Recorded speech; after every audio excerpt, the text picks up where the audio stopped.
Okay, family, peace. We're going to allow people to get on here. We're officially live. Good to see you. We're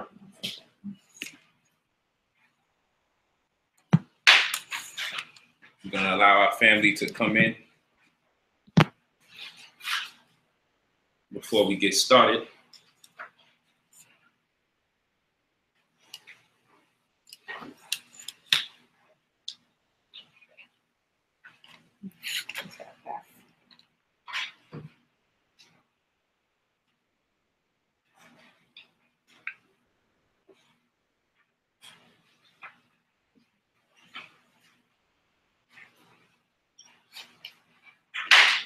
Just allowing y'all to get on. Don't worry about it.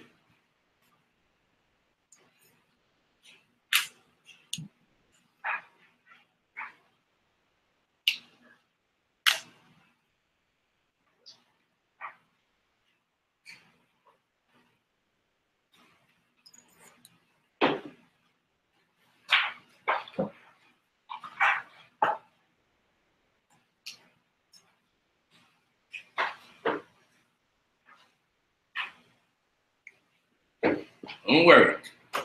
Letting y'all roll in. I wanted to do a different hour just in case this hour is more conducive for some of the people who may have missed it last week. Understand that when this stream is over, about 3 to 4 hours from the time this stream will be over, it'll be uploaded to the site so you can catch it in full. So don't worry if you missed a little piece of it. And those of you who may watch this recording thereafter, hit this.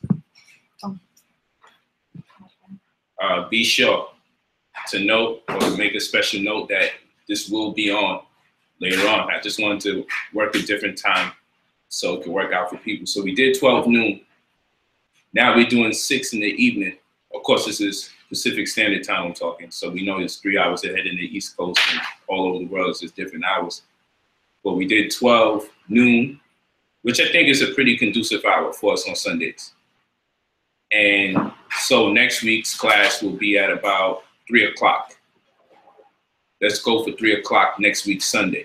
And I'm just looking for that hour where most of the people that are involved can be on.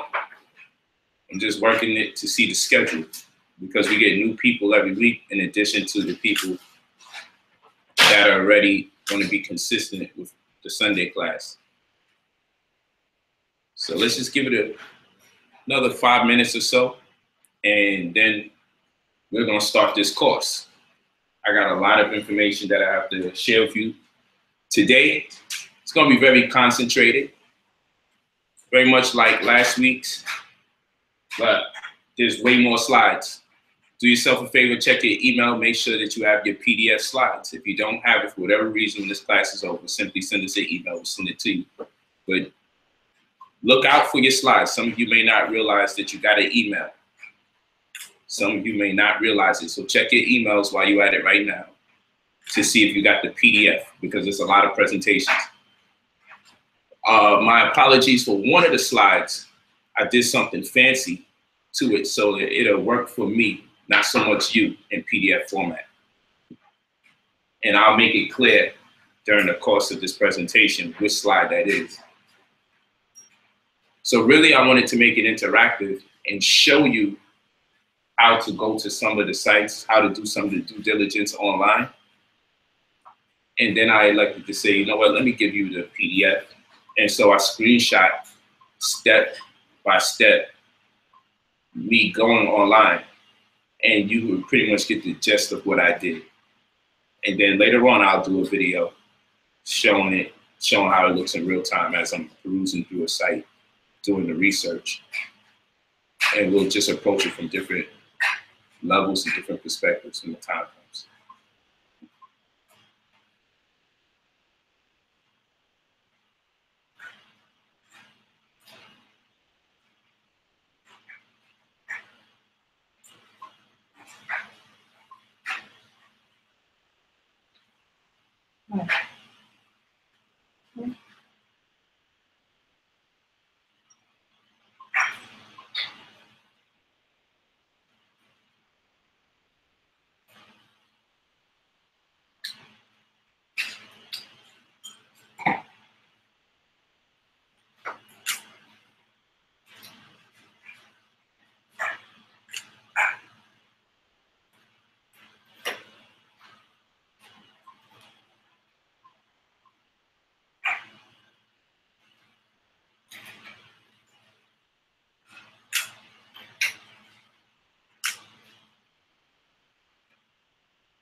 All right, family, we're about to get going.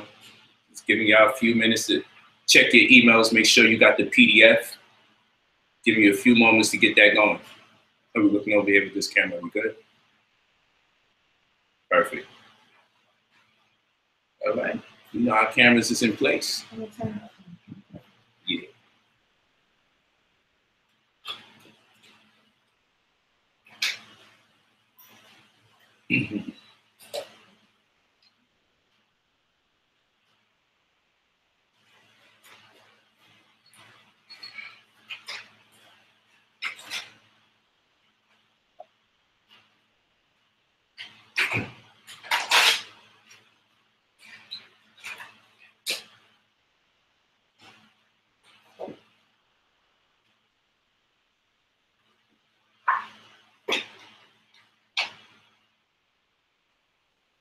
Just about ready. Just about ready.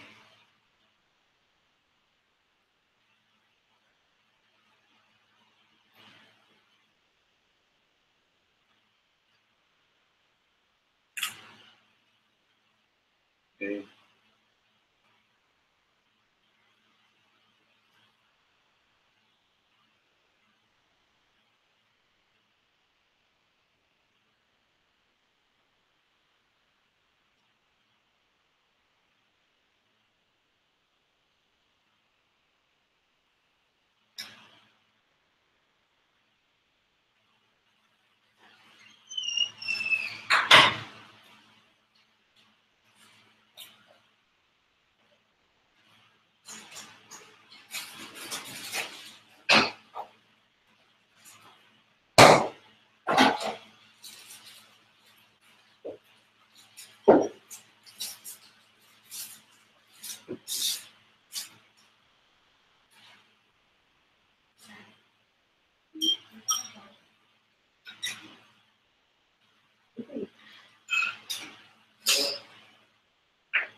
Okay.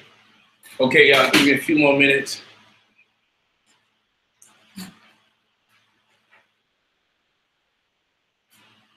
Give me a few more, we going. Oh. Yes, sir.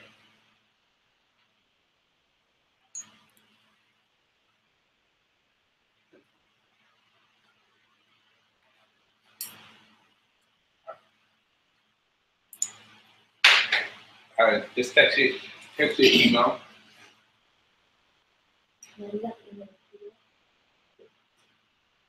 Text your email and I'll send it to you.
Okay.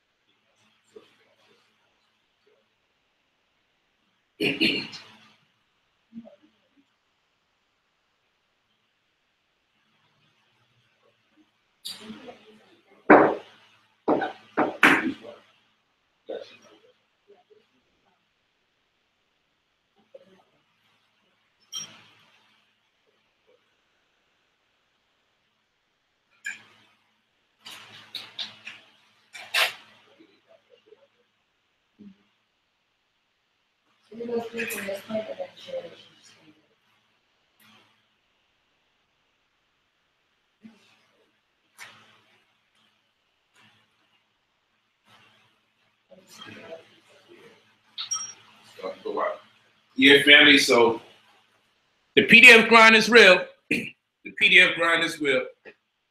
Don't worry. When we get started, you know how we do. I just want to make sure that was the last call for me because I really was just going to show you me online doing it step by step. But I decided I can probably create a promotion for what to do, how to do it, and aware people what kind of classes we had. And then if you have the screenshot step by step, you get an idea. You see what I did. You'll see that I put a great deal of effort into making sure yet again that you definitely can understand everything that's going on. Okay, this is great. So we see more people logged in. And like I said, I just wanted to get a sense for the time to see what hour was most conducive for people in general all over the world that purchase the stream. And of course, the rest of our people who come in late or catch it whenever they can, just remember that you will be able to log on to IamBrotherPolite.com 3 to 4 hours after the stream is over to catch the high def version of this particular class. We just do this so you can get the live effect. Possibly we can have some phone calls and we make it happen like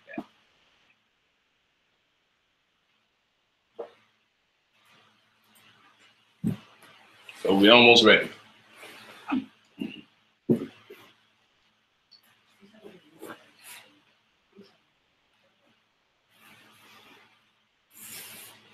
PDFs are coming, family. Some of you nervous, don't worry. Wait until you get it.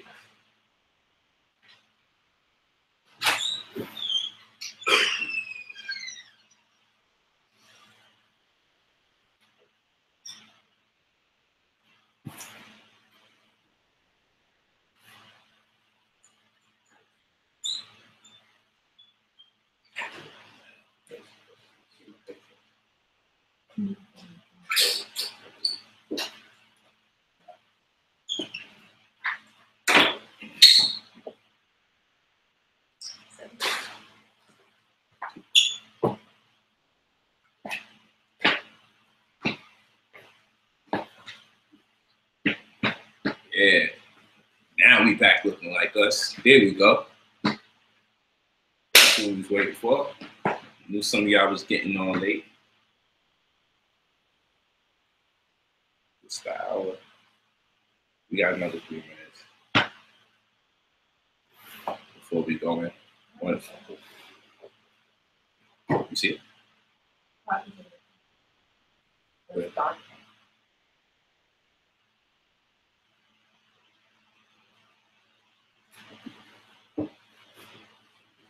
Want as much as you to catch this from the beginning as possible, because this information is sequential. It's designed in such a way for you to really get it in order.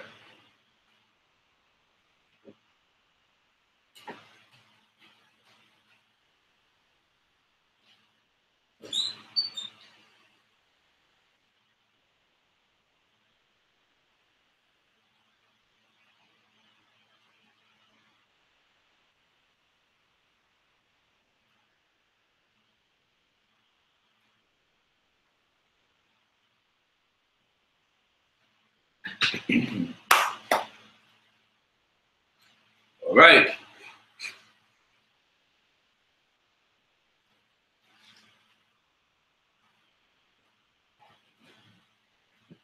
I hope you got your pen and your pads out. I hope you got your PDF docs out. Hoping everything is legit. I'm hoping you're ready to go.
go.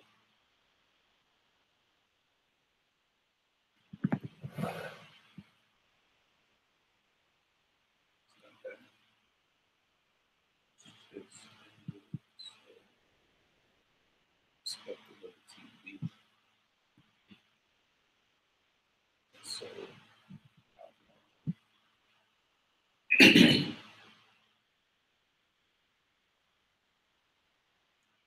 I feel better for you. You too, watch. All right, family.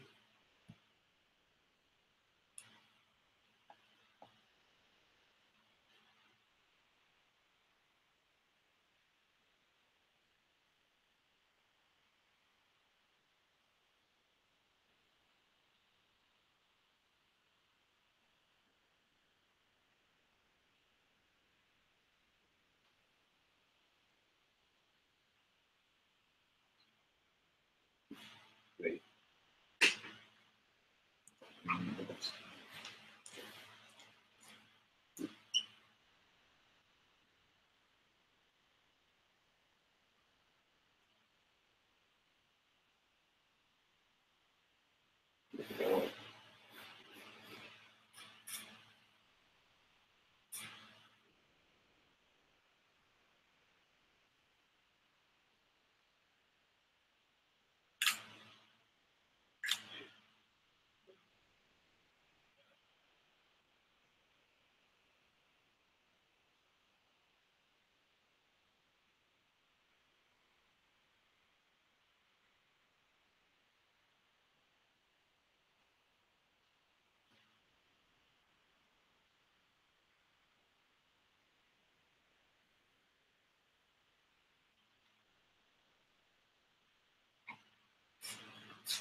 Probably because it's a lot of files. Yeah, it was two. It was one that was really senior. Didn't follow me this time. It says that.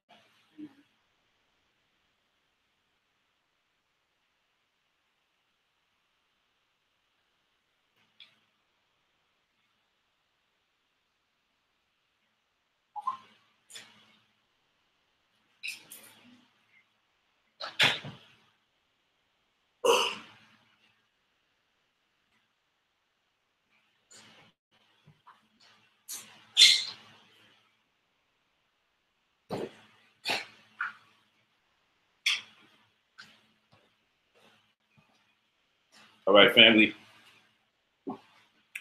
Without further ado,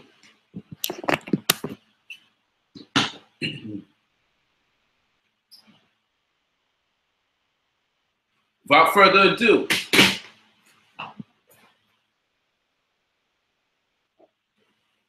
guess we have further ado.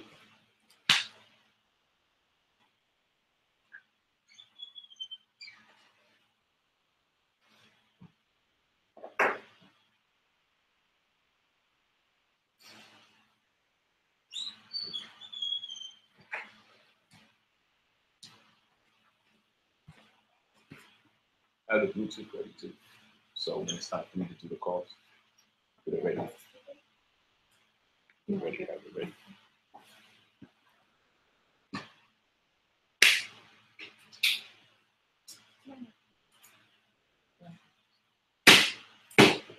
I'm not ready. Peace, family. It's Brother Polite. I'm gonna start this again. Nah, we gotta do this right. Don't forget that, though. Okay. Let's go. Take two. Peace, family. It's Brother Polite, head of the Crown Illustrious Supreme Grand Apperception of our New Covenant community. And we're here today to teach you about due diligence. That's right. How are we going to do this property research? Very important. Now, this course is made up of several components. So last week, we had an amazing presentation. And we covered a whole lot of ground last week. And so last week's class was about the UCC, the Uniform Commercial Code. And like I told you all last week, every class will melt into the other class. And by the time we close out, you'll be able to use the information from all the various courses. You'll be able to holistically approach the data from the standpoint of a professional entrepreneur, that is. Now, what I want you to take a look at is some of the publications that you can find this information in today, which is Finance with Fiance, Blood is Thicker Than Water, Rich Mom, Poor Mom, and Head of the Crown.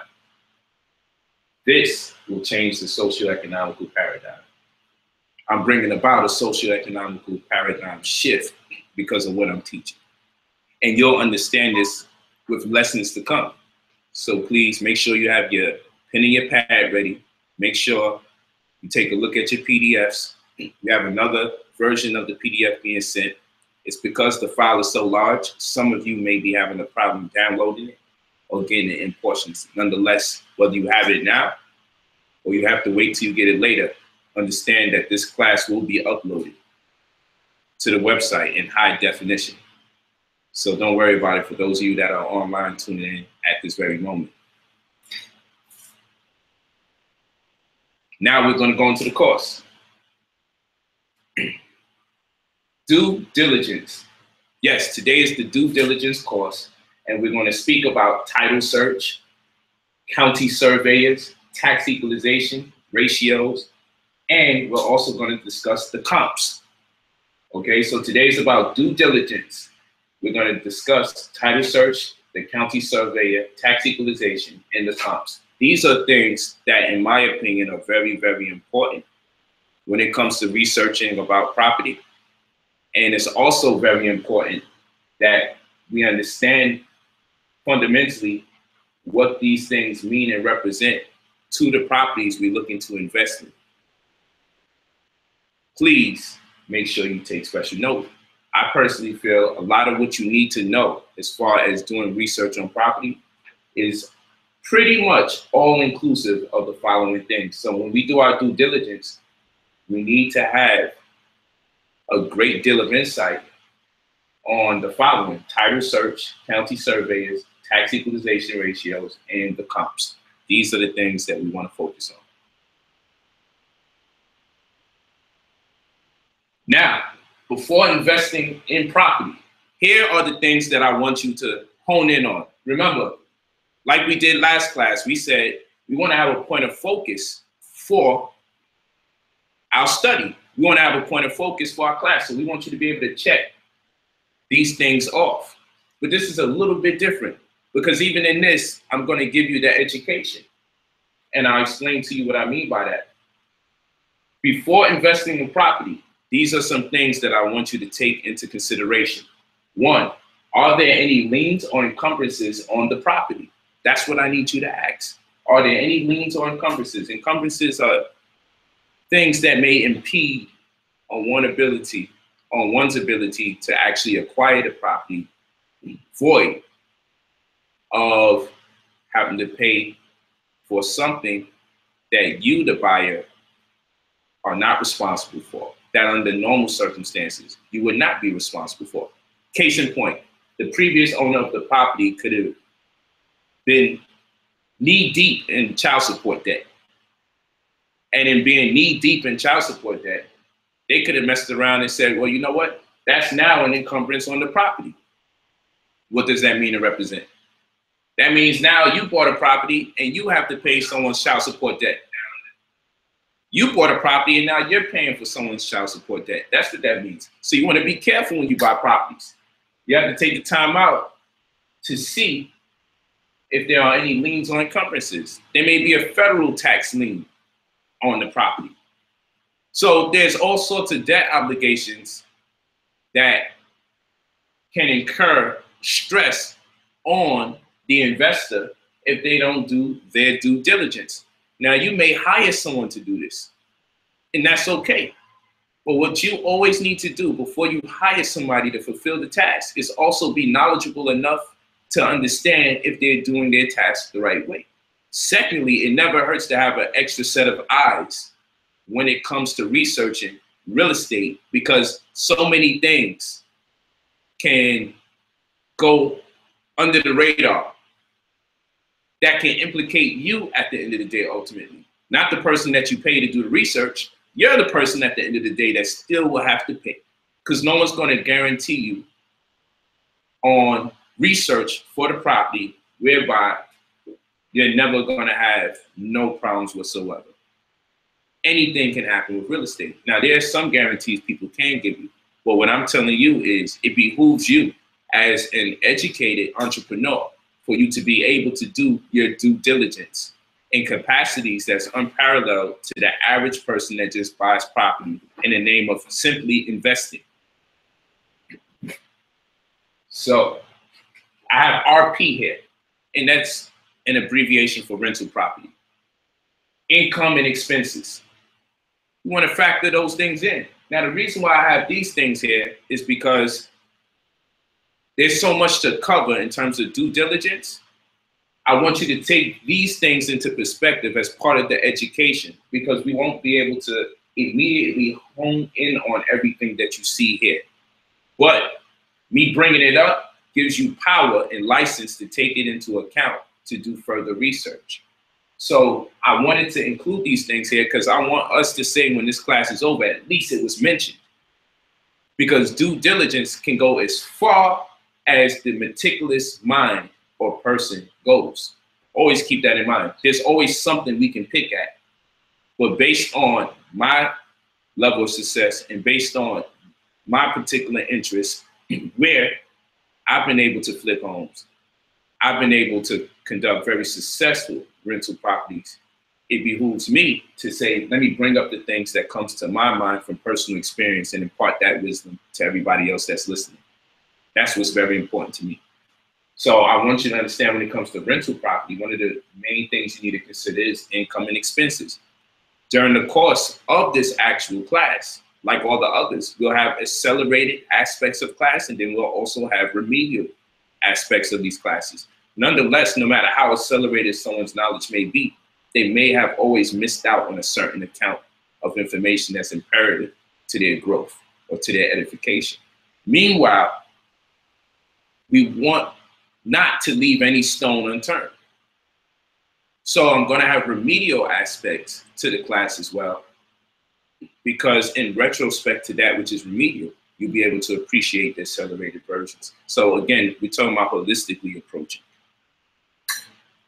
real estate study, real estate due diligence. All right. So for those things that some of you may have knowledge in, perhaps I may expound on it a little bit more. And for those things that may seem a bit accelerated, just appreciate the fact that I'm planting seeds, because you'll need that information in time. But one thing is for sure, by the time you finish up with all of these courses, you're going to come to terms with the fact that, you know what? This information works real good for me. That's what you're going to say. You're going to know enough, because the way I design these slides, they'll melt one into the other. Keep that in mind. So we'll start from the top. Before investing in property, are there any liens or encumbrances on the property? Number one question we need to ask. The next bullet point is, as far as rental property is concerned, we want to know, what are the income and expenses? Meaning, if it's rental property, let's say I got tenants, I personally need to know, as far as the tenants are concerned, and all the other revenue that I may receive from the property, most likely the appreciation in bulk is coming from the tenants, as in the case of many other real estate scenarios for rental property. I need to know, how much money am I making versus how much money am I spending on sustaining this property? So that means property tax, that means maintenance, that means who I got to pay as far as property management, and so forth and so on. And we want to be able to compare and contrast, is it worth the money that I make? The difference between income and expenses, I need to know, is it worth it? If I'm only pulling out 15, 20 grand out of this scenario, because I'm spending so much money just trying to keep the property up, then chances are it may not be as good as an investment as I may have thought prior to actually doing my due diligence. So though the bulk of what we have to present today is not necessarily engendered around the principle of rental property, we don't want to take that off the table, because it's also part of what is necessary when it comes to due diligence. As far as rental property is concerned, again, and this is in the case of every property, I'm just putting it there so you don't think rental property is out of the equation. Rental history, we're talking about comparing and contrasting. What? Well, when we talk about rental history, we want to know the story about, the backstory about the people that have been occupying the residency. We also want to know what's the backstory behind the people that are leasing apartments in nearby properties. And we want to compare and contrast the success rate or the average rate people stay in the property, or people having problems paying for their rent month to month. We need to understand these things to get a scale, to be able to scale if this is really what we want to get into. So we don't want to just look at this property only. We want to look at the properties that's around the neighborhood. That's what we want to do. We want to look at the properties that's around the neighborhood to see if it makes any sense. Walking with me? So now we're going to go to a local real estate attorney or inspector. Why do we want to go there? This is part of our due diligence before investing in property. Well, I'll tell you this. Why a local real estate attorney? Well, you might want to use a real estate attorney to draw up an agreement with the party that is involved with the sale of the property, or the party that's involved with giving you the opportunity to sell the property. Say they give you the property on assignment, which means you have the right to sell the property without actually investing in it. You might want a real estate attorney to draw up an agreement on your behalf, especially one that specializes in litigation in case there's any discrepancy later on in the future. So you want to have a local real estate attorney. And why we say local, because we want to make sure the attorney that you're using is within the jurisdiction that corresponds with the property in question, the property that you invested in. So you want to have a local real estate attorney. Why do you want an inspector? You want an inspector so that person can go into the property and look for water damage by the sink, or where you have the washer and dryer. You want them to scale the floor and say, is the floor leaning or is it a smooth surface? You want them to see how long was the roof there. You understand what I'm saying? You also want them to check out what? Their HVAC. Most properties today, that's the acronym very be fit into real estate, which is heating, ventilation, and air conditioning. You want to check that out because after all, you're investing in this property. How much maintenance does it need before you walk in there? Now, you can walk around and you could do the look. We also want to go outside and see if the foundation is good that the property is resting on. Is that leaning? You want to check for that kind of damage. But maybe you, per se, don't want to check for that kind of damage. Maybe you can hire somebody for $250, maybe $500 to do the work so they can lay on the floor, so they can get between the crevices.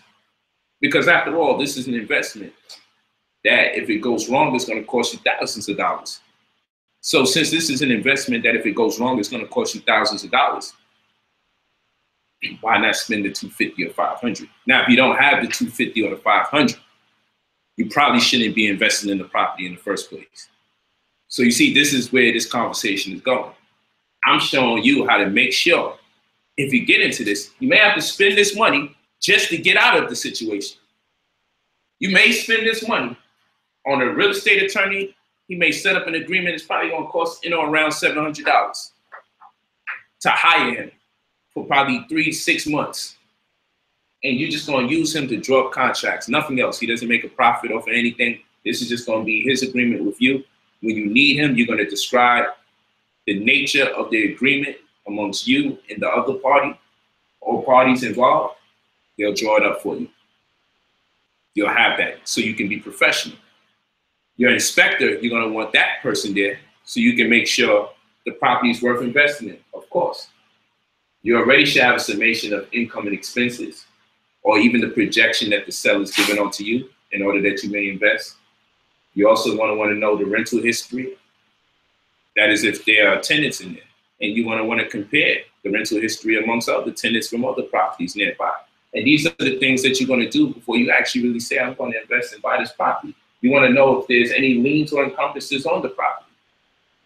These are things you want to do because you don't want to walk into a property and wind up owing money on a property you're supposed to be making money for. So the first set of money you start making off of the property is to pay back someone's child support or to pay back someone's back due or past due delinquent property taxes. These are not the things that you want to wind up spending money on a property you intended to make money off of.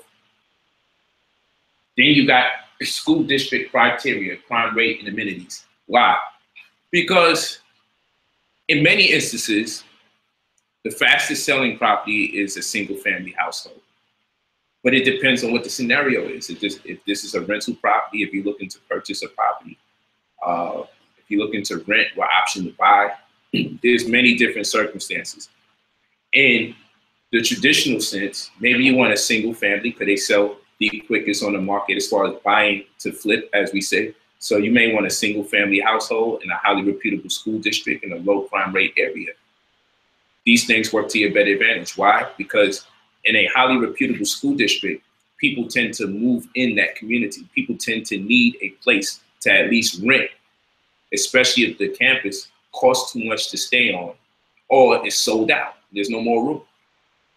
So they need to now go to neighboring real estate so they can occupy residency for short-term periods, or maybe even establish themselves in the neighborhood. So highly reputable school districts are very important to due diligence because it's going to heighten the probability that you can make the sale or make the profit off of the property, whether it's to rent or to sell it. So you want to check out the highly reputable school districts. So you want to look into highly reputable school districts. You definitely want to check out the comps. You want to check out the tax equalization ratio. You want to make sure that there's a low crime rate.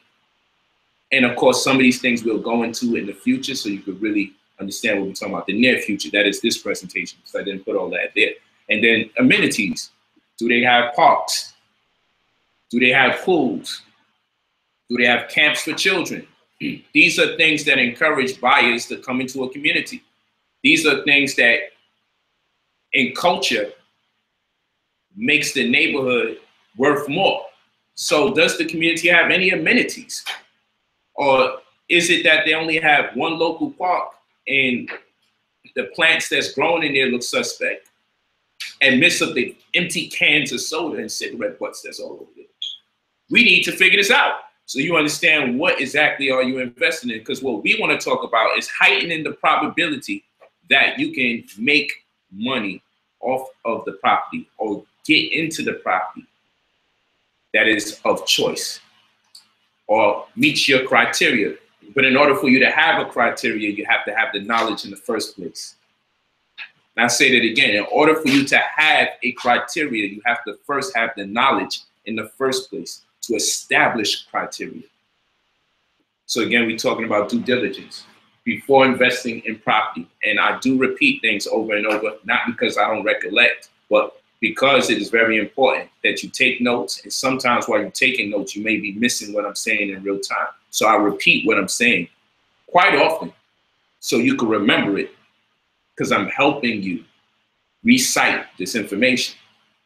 So you may not have to play it back as much. Or when you are taking notes, like I said, you'll be able to assimilate what I just said, because I'll say it again. So we'll go over it one more time. And this is because this class is designed for you to learn.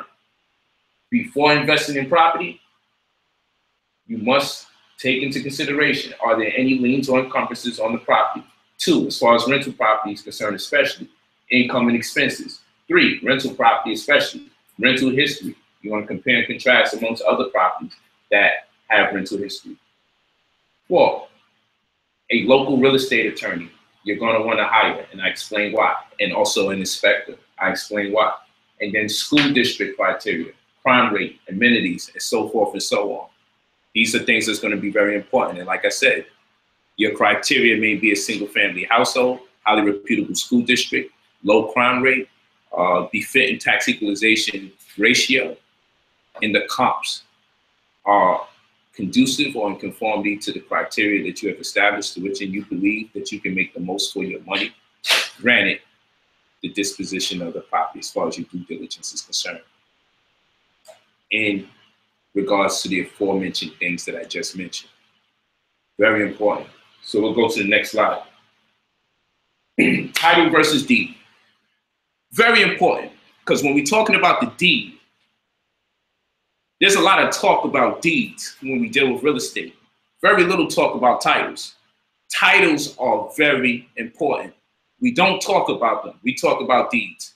All deeds allude to is the property being transferred from one person to the other. When the property was transferred from one person to the other. There's a record of it.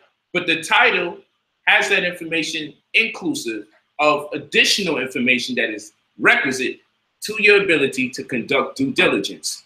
Now let's go through the Investopedia definitions.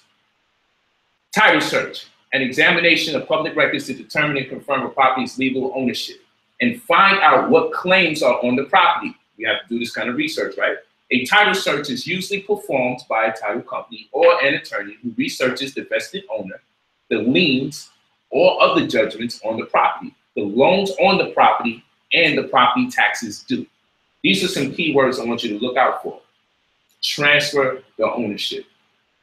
Now let's go to definition of deed.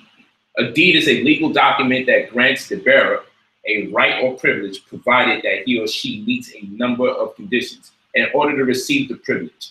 Usually ownership, the bearer must be able to do so without causing others undue hardship. A person who poses a risk to society as a result of holding a deed may be restricted in his or her ability to use the property. This is a very pivotal point right here, coming right now.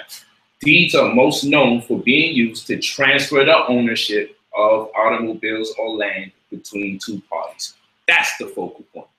We're just talking about transferring property from one entity to the next, or one person to the next, or one person to an entity, or one entity to a person. We discussed these meanings like individual and personality in the UCC class. Keep those things in mind, because with the knowledge of what we taught in the first class, you've got to bring that information into this class. So you have to establish the distinction amongst title versus deed. And in terms of doing research, real estate wise, we need to focus on the title. That's what we need to know, because in the title search, we're going to get the deeding information. Walk with me. So now we're talking about conducting a title search. And when we talk about conducting a title search, when you look on the title search paperwork, what you're going to wind up seeing is terms like grantor and grantee. So what I need you to understand is that a grantor is the one who gives and a grantee is the one that receives. You're going to see this. It's inevitable. When you're looking for the research, when you're doing your title research, as part of your due diligence, a major component of your due diligence, you're likely to see the word grantor and grantee.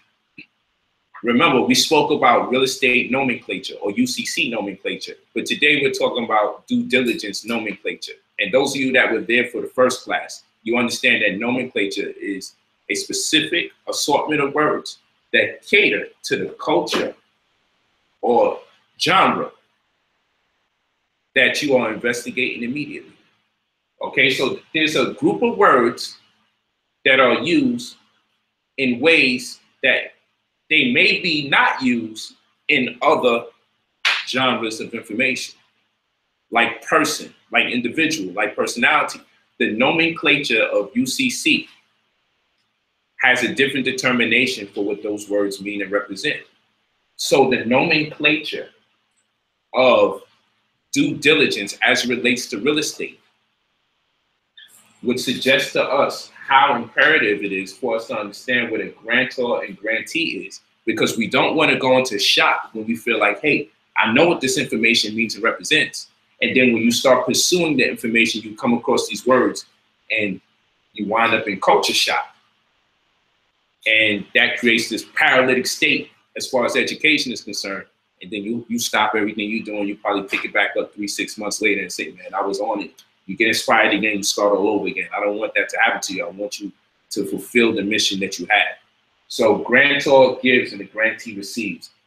Understand that. So we're talking about the deed. Remember in the previous slide, we talked about the deed, and the deed just merely deals with the transfer of property going from one person to the next. So that means someone is giving the property and someone's receiving the property. So the giver is the grantor and the grantee is the one that's receiving. See, it's all in order, all this information. So first, it's important to review the legal definition of grantor and grantee. In a real estate transaction, the grantor is the party that conveys the property in question. See how they use that word conveys? Understanding the nomenclature of real estate, more especially in the case, as far as this course is concerned, we're talking about due diligence. So they say the grantor is the party that conveys or gives the property in question. The grantor may be an individual. Keep that word individual in mind, because we learned from the previous course that an individual can also be the company that can also be synonymous with the term person or legal person. Business entity or partnership. The grantee is the party that receives the property. So you got all of that. The grantee is the party that receives the property. Now we're going to go to the Register of Deeds. Very important, because we got to do research. And in order to conduct this research, guess where we're going to have to go to? The county clerk, otherwise known as the Register of Deeds. This is where we may have to physically go in to do our research. Or we can go to the website if it's allotted. Because we're in 2017, many people have upgraded the system, so people don't necessarily have to come into the actual county clerk's office / the Register of Deeds. But in some cases, it still may suffice. Sometimes there's a little more information available upon interfacing with people organically, live and in person. Nonetheless, keep in mind, Register of Deeds. You need to know that term. Register of Deeds. Keep that in mind. It's very, very important. So, with the Register of Deeds, here goes the definition of Register of Deeds via, you know what we like, Investopedia. Is a record of real estate deeds or other land titles that is maintained by a local government official. The Register of Deeds will be used in conjunction with a grantor-grantee index that lists the owner of record and any transfers of property. You see, we keep talking about the same words over and over. So you got to do what you got to do. We keep talking about the same thing over and over. And that's why I designed it in this way. So you understand it's the same words. It's part of the culture of what's going on here. I just want to show you where the connections are. That's what I want to do. I want to show you where the connections are, because if we know what the deed is and we know how it differs from the title, then we understand more about title search. And in understanding more about title search, we understand who the grantor and grantee is. Then we understand the significance of the transfer of property. And now we know why we have to go to the Register of Deeds to do the title search as part of our due diligence. Keep in mind, the transfer of property held on behalf of one so that another may benefit, is a trust. And we spoke about the relationship with the trust and where we would put it on a UCC filing in the first course, because we talked about the transfer of property and why it suffices to have a UCC1 financing statement. So I'm saying these things so it can be relevant to the previous course, so you can see why it all goes together. Okay? I need y'all to understand that. Now, we're going to go to the Register of Deeds. Right now, I'm online. So I screenshot for you. Right now, I'm in LA County. So I went to the Register of Deeds, LA County, online. You can go in person, but here we are online. And this is how it looks on the website. I'm giving you an example because wherever the property is at that you need to do research, you want to go to their county. You want to go to the corresponding county. Wherever the property is that you're doing research, you want to go to corresponding county. So let's say the county that the property is in, that I'm interested in, is in Los Angeles County. So I go to the Register of Deeds or county clerk online to see what I can get accomplished online. Maybe I don't even have to go in person. You walking with me? Maybe I don't have to go in person. Maybe I have to go to the county clerk, the Register of Deeds, online. So I'm showing you how it looks. First page, online. Now let's go to the next page. So I put my cursor on records. I put my cursor on records. This box comes up. These boxes come up. And then I move my cursor over here. I need to see something that says document, property document. So guess what I'm going to click here? Documentary transfer tax. You see, I got to look for keywords. I don't know which county you're going to be operating from or off of. But what I do know is when you are part of this real estate culture, you'll be able to navigate no matter what, so long as you have a sense for what you need to hear and what you need to see. So even if you're on the site, you're like, but dang, this site don't look like the exact site. If it's not the LA County Register of Deeds, I don't know if I'm gonna be able to do the research. I don't want you to feel like that, because some of you will feel like that. I don't want you thinking like that. Look for the word documentation or document. Look for that. You'll probably see something right around there. Look for records, and you'll find your way around the site. And even in records, you should still have to look for the word document in most instances, right? So you're gonna look at property document recording. I'm gonna go down and I'm gonna go to documentary transfer tax. And remember, they're gonna use words that you're familiar with, and it's just gonna be used in a different way because it's a different culture. And that's what I mean by getting in tune or being in tune with the nomenclature of that which you're studying. Because the words are going to take on different identities. Words that you already knew prior to walking into this conversation will take on a new context. It's very important that you keep that in mind. So we're going to go to records. These boxes are going to come up, and then we're going to go to property document recording, and we're going to click documentary transfer tax. But before we go there, I went down here and I wrote, please note UCC. Here we go, because I told you all, this is very important. If you set up an LLC, there was UCC filings that took place at midst of the LLC being erected. Absolute fact. Well, guess what? Look at this. We're on a county clerk, Los Angeles County. Again, for those people that's a little spooked about UCC, if it's legitimate, can you use it?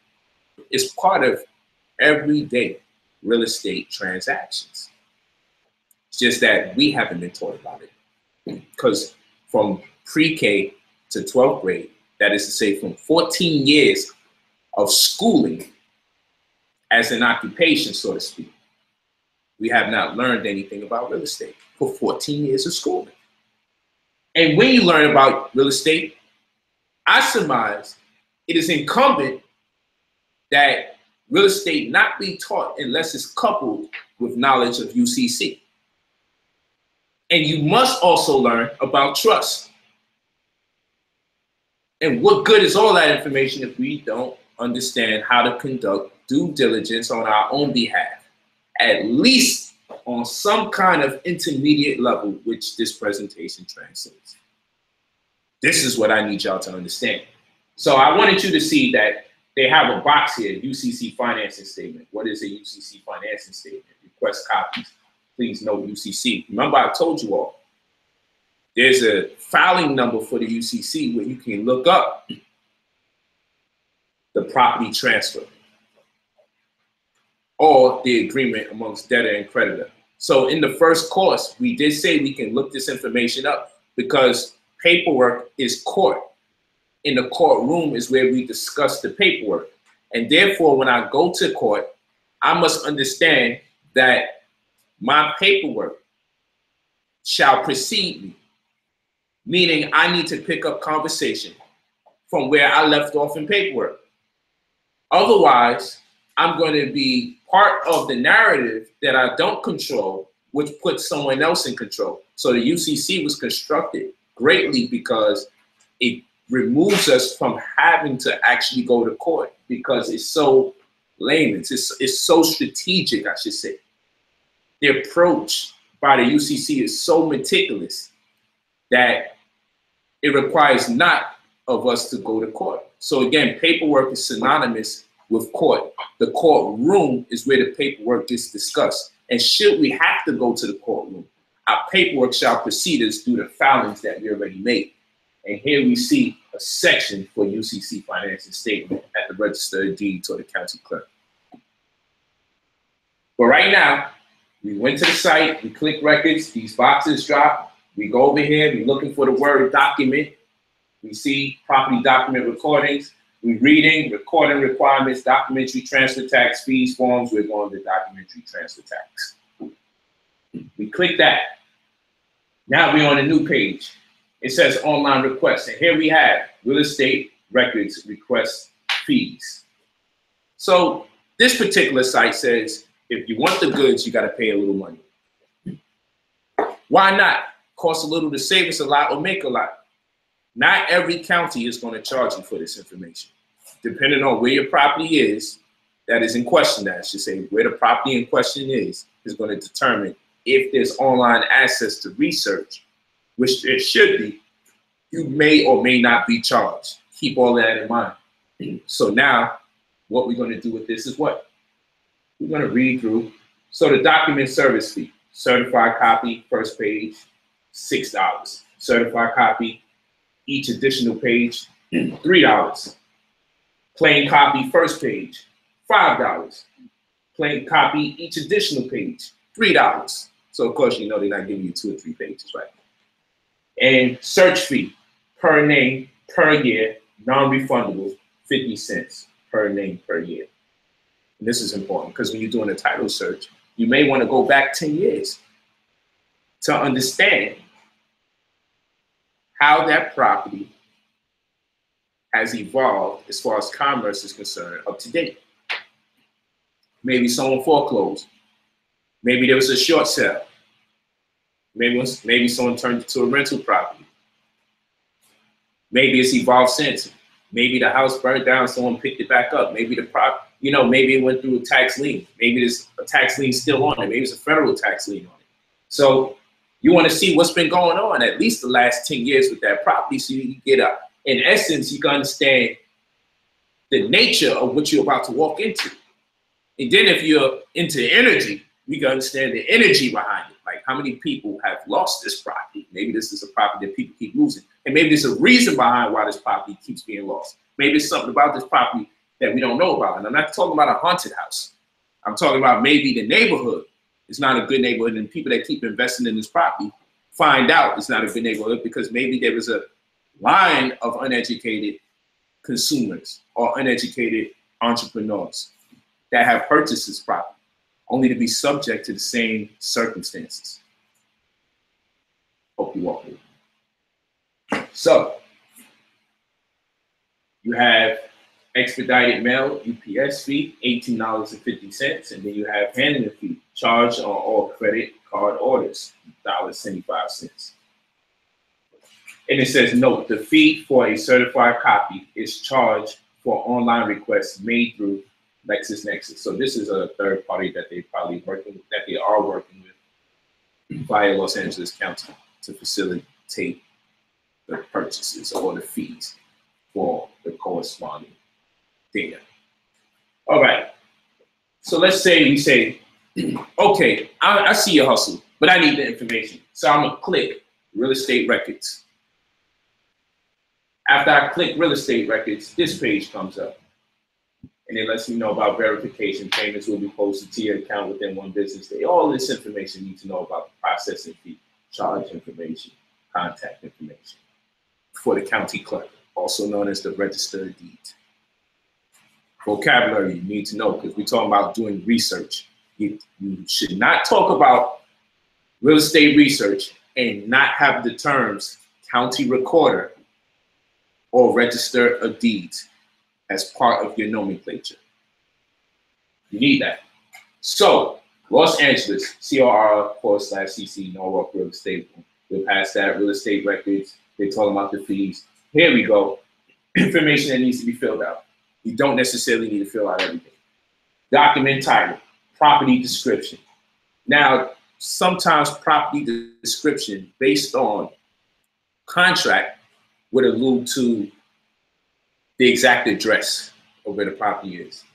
Normally in these instances, property description is more in a range of what a county surveyor would identify the property as. So you put the number of copies that you want, you put the amount of years that you want to start the research from.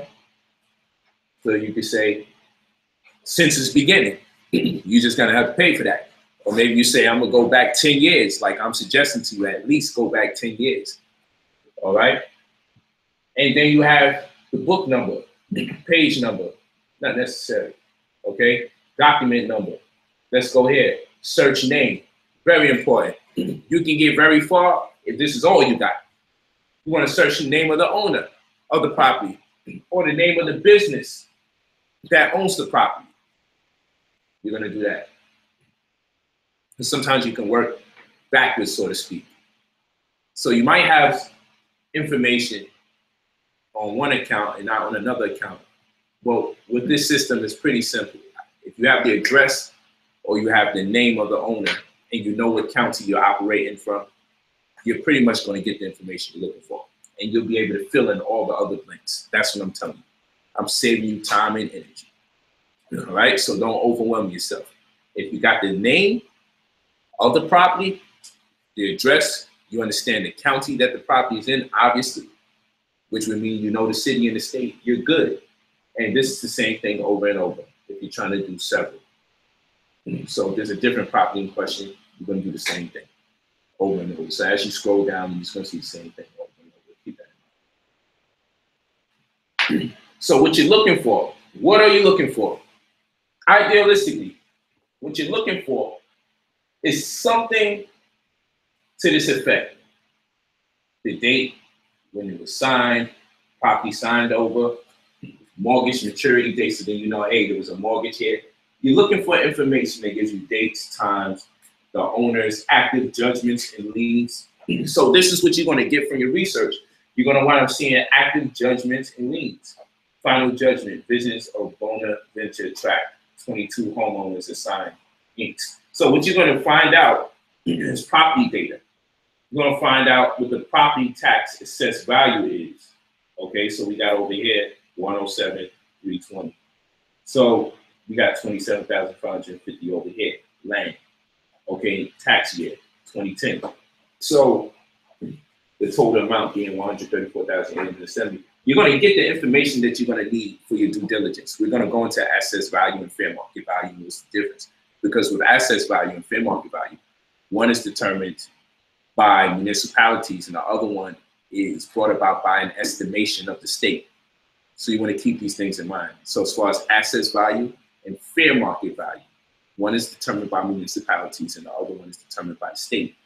This information is going to be very important to you. Before, it would just look like gibberish, like it may look like right now. It may just look like, well, I don't understand why I'm looking at those numbers in the first place. You will understand that when this course is over, and you will understand how to make a better assessment of if you should invest in this property or not. Okay.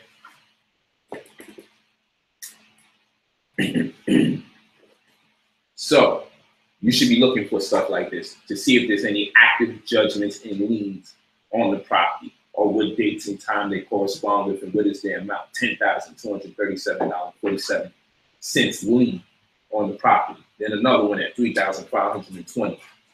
Who holds the lien? All that information is what you want to look up before you invest in the property. To buy, to resell, for rental purposes, to transfer, whatever it is, you need this information. Okay, the mortgage holders, you're going to see the whole evolution of this property. And you will even see when, you can even tell when someone didn't know what they was bringing about on themselves and how they lost it. And someone else picked it up and they didn't understand what was going on and how they lost it. You'll be able to see the evolution of ownership in the property. And then in that, that'll really give you a better assessment of it. Is this something I want to get involved in? Because sometimes you could kind of, it's kind of intimated what's going wrong with the property based on how frequent the ownership or how frequent the sales take place. Keep that in mind. So this is what you're looking for idealistically. You're doing all of that to get this kind of data so you can know where you stand as far as doing the research. So this is due diligence right here. All right, so I gave you another example called County Clerk Online Access, right? This is the County Clerk. That's the name of this slide. But here I'm at Lackawanna. This is a county in Pennsylvania called Lackawanna, right? And this is what they have here is Recorder of Deeds, all right? So we good. County Clerk, Recorder of Deeds, Registry of Deeds, these are all terms that are synonymous. So we're in Lackawanna County, and I just want to give you a vibe that, hey, they got a different setting here. They may use different words, but we should be able to understand from what the knowledge that I just conveyed, we should be able to feel out where we need to go for things pertaining to Lackawanna County site. So I would automatically say, hey, public records, administration, our government, home, news events, our legislation, I would click public records. That's what I would click because that's closest to everything that we just learned. After clicking that, we'll wind up going here, Lackawanna County, Pennsylvania. Log in as guest. That's what I do. Maybe I don't got to pay to get on the site. In this particular case, I didn't. So I'll click log in as guest. They don't even ask for my email or nothing. Next thing you know, I'm in the document group. This is where it gets important. All over again. So here's the slide. This is the slide. I don't know how this comes out on your PDF because this is a little fancy. Because I didn't want to keep putting a bunch of slides, one behind the other as I peruse through the site. So when I'm done with this slide, the next one will pop up on the same page. When I'm done with that slide, the next one will pop up on the same page. That's my fault. I should have just made the extra pages for you. But you have the video. So this is the first slide. But remember, this page in your PDF is consistent with 3 slides in one. So take special note. You're going to have this slide, then you're going to see another slide, then you're going to see another slide, all within this one slide. Keep that in mind so you don't have that in your PDF. So Lackawanna County, Pennsylvania. You see the fields that you have to fill in? Very similar to the other fields. how much days or years you want to go back. I should say how much years, how far you want to go back as far as researching this property. And here we go. Here we are. We got document group fields. So I wanted you to take a look at this field, and then I want you to take a look at these fields, because here again, we're going to see that you haven't been taught anything that's unnecessary. So let's go to it. So you see, when we move this field, we can apply for all, or we can just want to, if we just want to, we can look up deeds, highway maps, mortgage, notary, or UCC. There goes UCC all over again. We can look up the UCC agreements that may exist as it relates to these properties. Again, I'm just showing you how consistent UCC is with real estate. I'm not making these things up. I'm just reaffirming this. Not through looking for the counties that specify it, but I'm telling you, if you're learning about real estate, you should be learning about UCC simultaneously. And this codifies that means. This confirms exactly what I have been saying this whole time. So when you click this document group field, you wind up with deed, highway maps, mortgage, notary, and UCC. All of this can be used for research. We'll discuss the maps later. You don't have to be a whiz kid at all this information, but I'm showing you what to look for. And the things I'm showing you to look for is where people slip most of the times. All right, so I just want you to take a look. So we really would look up mortgages. We want to see mortgages. We want to see notary. You know, we want to see UCC. I mean, I'm the type I click all fields, but the main thing you're interested in is the deed, mortgage, and UCC. Maybe the notary. But I personally would deal with everything the way I am, because the highways is important too. What kind of traffic is coming through the community? Could that hinder your ability to sell the property, or you'll gain the ability to have more buyers, interest, depending on what kind of highways? How convenient is the highway, or what kind of people does that highway attract? See, these are things you want to factor in as far as selling the property, because when you sell the property, you want to be able to sell people on the idea or the culture that exists around the property. Walk with me? That's why you need that information for research. So now we're going to go into the document description field. This is a whole bunch that drops down. So when we look in the Dropbox, we got action acquired title, addendum affidavit, AG security agreement. Remember, we talked about these security agreements and how they're prerequisite to a UCC1 financing statement. We discussed this in the last show. Don't forget that. In the last course, we discussed how imperative it was to have an agreement, a security agreement that is, prefixed to the UCC1 financing statement, and how many people are flawed in their endeavor to file a UCC1 because they don't even have a purchase agreement that is prerequisite to filing a UCC1 in the first place.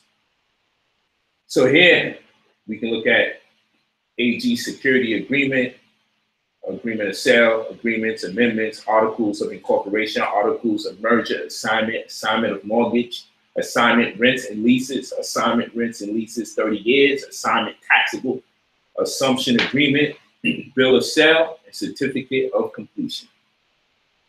Okay, so this is the relevancy of how deep you want to search. Now this website is taking you there.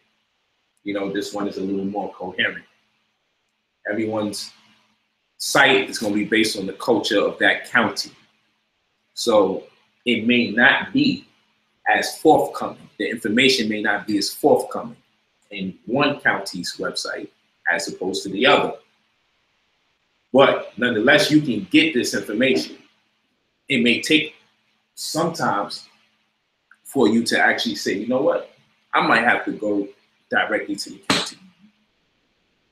The Register of Deeds, the Registry of Deeds, the county clerk. By any of those names, you may have to go there in person just to see this thing through. So keep that in mind. But now you got enough of that information. So the title is very important. Y'all understand that?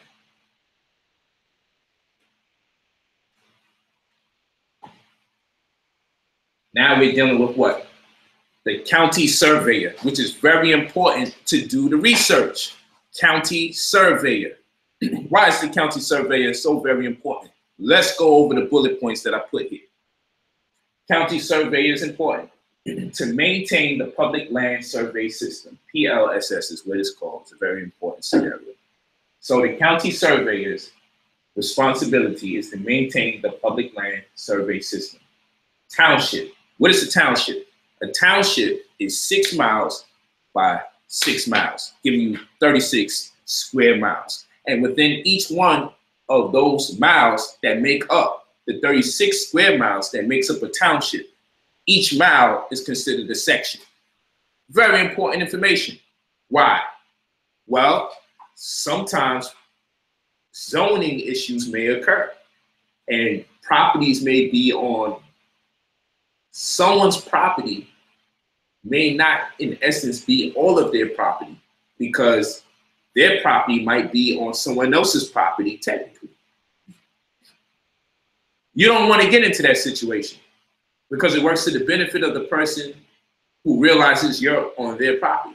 After you done built your yard or put up your fence, and then let me tell you where the benefit comes in for people like me. I may say I want to invest in some property because after going to the county survey and realizing, you know what, they're planning to build a mall here 3 years from now. I may buy the property, a little vacant lot, with the understanding that where they plan to start building their mall is out of zone and it's actually in my section. Why would I do that? Well, they're gonna have to pay me for building on my property, whether they realize it was building on my property or not. And even though I only bought a piece of dirt, I've been anticipating them building on my piece of dirt for about 5 years now. So, even though I only paid $15,000 for my piece of dirt, $1 million to get me off. Because my dirt is in the middle of everything you're trying to create for this mall. This is going to be the parking lot. This is going to be the little slides for the children. This is going to be the movie theater. What you going to do? Leave me with my piece of dirt there? You going to pay me. You going to pay me good. And I can be talked down to 500 grand. I can. You feel me? So that's part of the nuances to real estate. And you want to make sure you're on point. You want to make sure that doesn't happen to you when you're looking to acquire property. And you want to make sure it does happen to somebody else sometimes when you're looking to acquire property. So walk with me. You don't want to be in a predicament where you realize, dang, my property is out of zone. And then you need a county surveyor to reconcile that dispute. You don't want that to happen. So the county surveyor will help you reconcile zoning issues. You need that. Okay, so the county surveyor's job is to maintain the public land survey system. A township is 6 by 6, 36 square miles on the grid. Sections are each square mile within the grid. And from this, you get land titles and taxation. So taxation now can be created based on the surveying of land. And we're going to go into the tax in the slides to come. And you get parcel descriptions from the aforementioned. The parcel descriptions can be the property that you're invested in per the grid that is consistent with 36 square miles. Each one of those miles representing a section as part of the grid. Understanding these things puts stuff into perspective where you can be free to invest, free to operate, free to do research. All right? That's why you need to know these things. These are the nuances, people. These are the things people skip over. When they go to school to learn, these are the things people skip over. When they try to get a quick fix and do a YouTube search, we don't want to skip these things. And we want to put the information in order so it makes sense. We don't want to teach you things at random where you got to learn how to connect the dots. This is why these courses are considered to be accelerated courses, because we get straight to business. We don't talk about the trolls. We don't talk about the good time we had in the previous lecture. We get straight to business. County surveyor outline. we're just going to get some additional data and we're going to move on from this. We just want you to understand what's going on here. So support of county services and departments. Boundary and jurisdictional conflict resolution. That's what the county surveyor is going to be summoned to do, providing those situations that I just spoke about should occur. Boundary and jurisdictional conflict resolution, utilized by emergency responders, voters, planning, and zoning offices, and various federal and state departments. 2, real estate transaction support. Review and prepare legal descriptions, property research, resolve boundary and encroachment disputes, survey all public property, including parks, facilities, golf courses, rights of way, and open space. Rights of way and open space is very important because your property may be too much in front of the sidewalk, too much on the sidewalk. County design projects. Provide and or manage all survey work in support of roadway, flood control, and other design. Construction projects. 4, provide maps and exhibits for commissioners, councilpersons, mayors, county attorneys, and various departments. 5, expert witness and support in related litigation, i.e. real estate, right-of-way, encroachment, imposing on somebody's side, and other disputes. Very important what the county surveyor outline entails. Expert witness, expert. These are mathematicians here of land. Expert, okay? Expert witness and support in related litigation, i.e. real estate, right-of-way, encroachment, and other disputes. 6, mapping and dispatch support for emergency responders, sheriff, and fire department. Now, of course, we're able to see which ones most immediately are part of our specific interests and needs. So now we also have tax system support, review of tax sales, 1 and 2, review and approve final local entity plats, formerly known as annexation plats, to ensure county needs are met for proper taxation, recording, and boundary depiction. See Utah Code 67186.5 and 17-23-20. Very important. We're going to get into that. Let's get into that, shall we? So now we found our way into tax equalization. This comes about by way of the good guys we call the county surveyor. Tax equalization ratio. You need to understand this. It's the part of real estate nobody really wants to take the time out to learn, nor do they educate us on it because it's so significant. But how many times have you heard someone say tax equalization ratio when it comes to doing due diligence for real estate? It's very important. So important, no one will mention it when it comes to real estate. Because now you have to factor in 2 types of taxes. People's opinions, a general consensus. This is all a lot of speculation that's going to cost you money, ultimately. That's what this whole thing is about. Now, we understand that property taxes are allocated in millages to provide for resources as far as material is concerned when it comes to schools.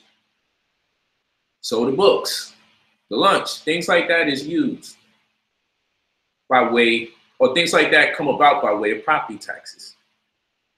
School teachers, highways, roads, doctors, street lights, policemen, firemen, a lot of their pay comes from property tax allocation. So now what the county has to do is collect property tax money to sustain or perpetuate the infrastructure that exists. So we see there's this thing called assessed value and there's this thing called fair market value or market value. And the prices always look a little different. And assessed value is normally a little lesser.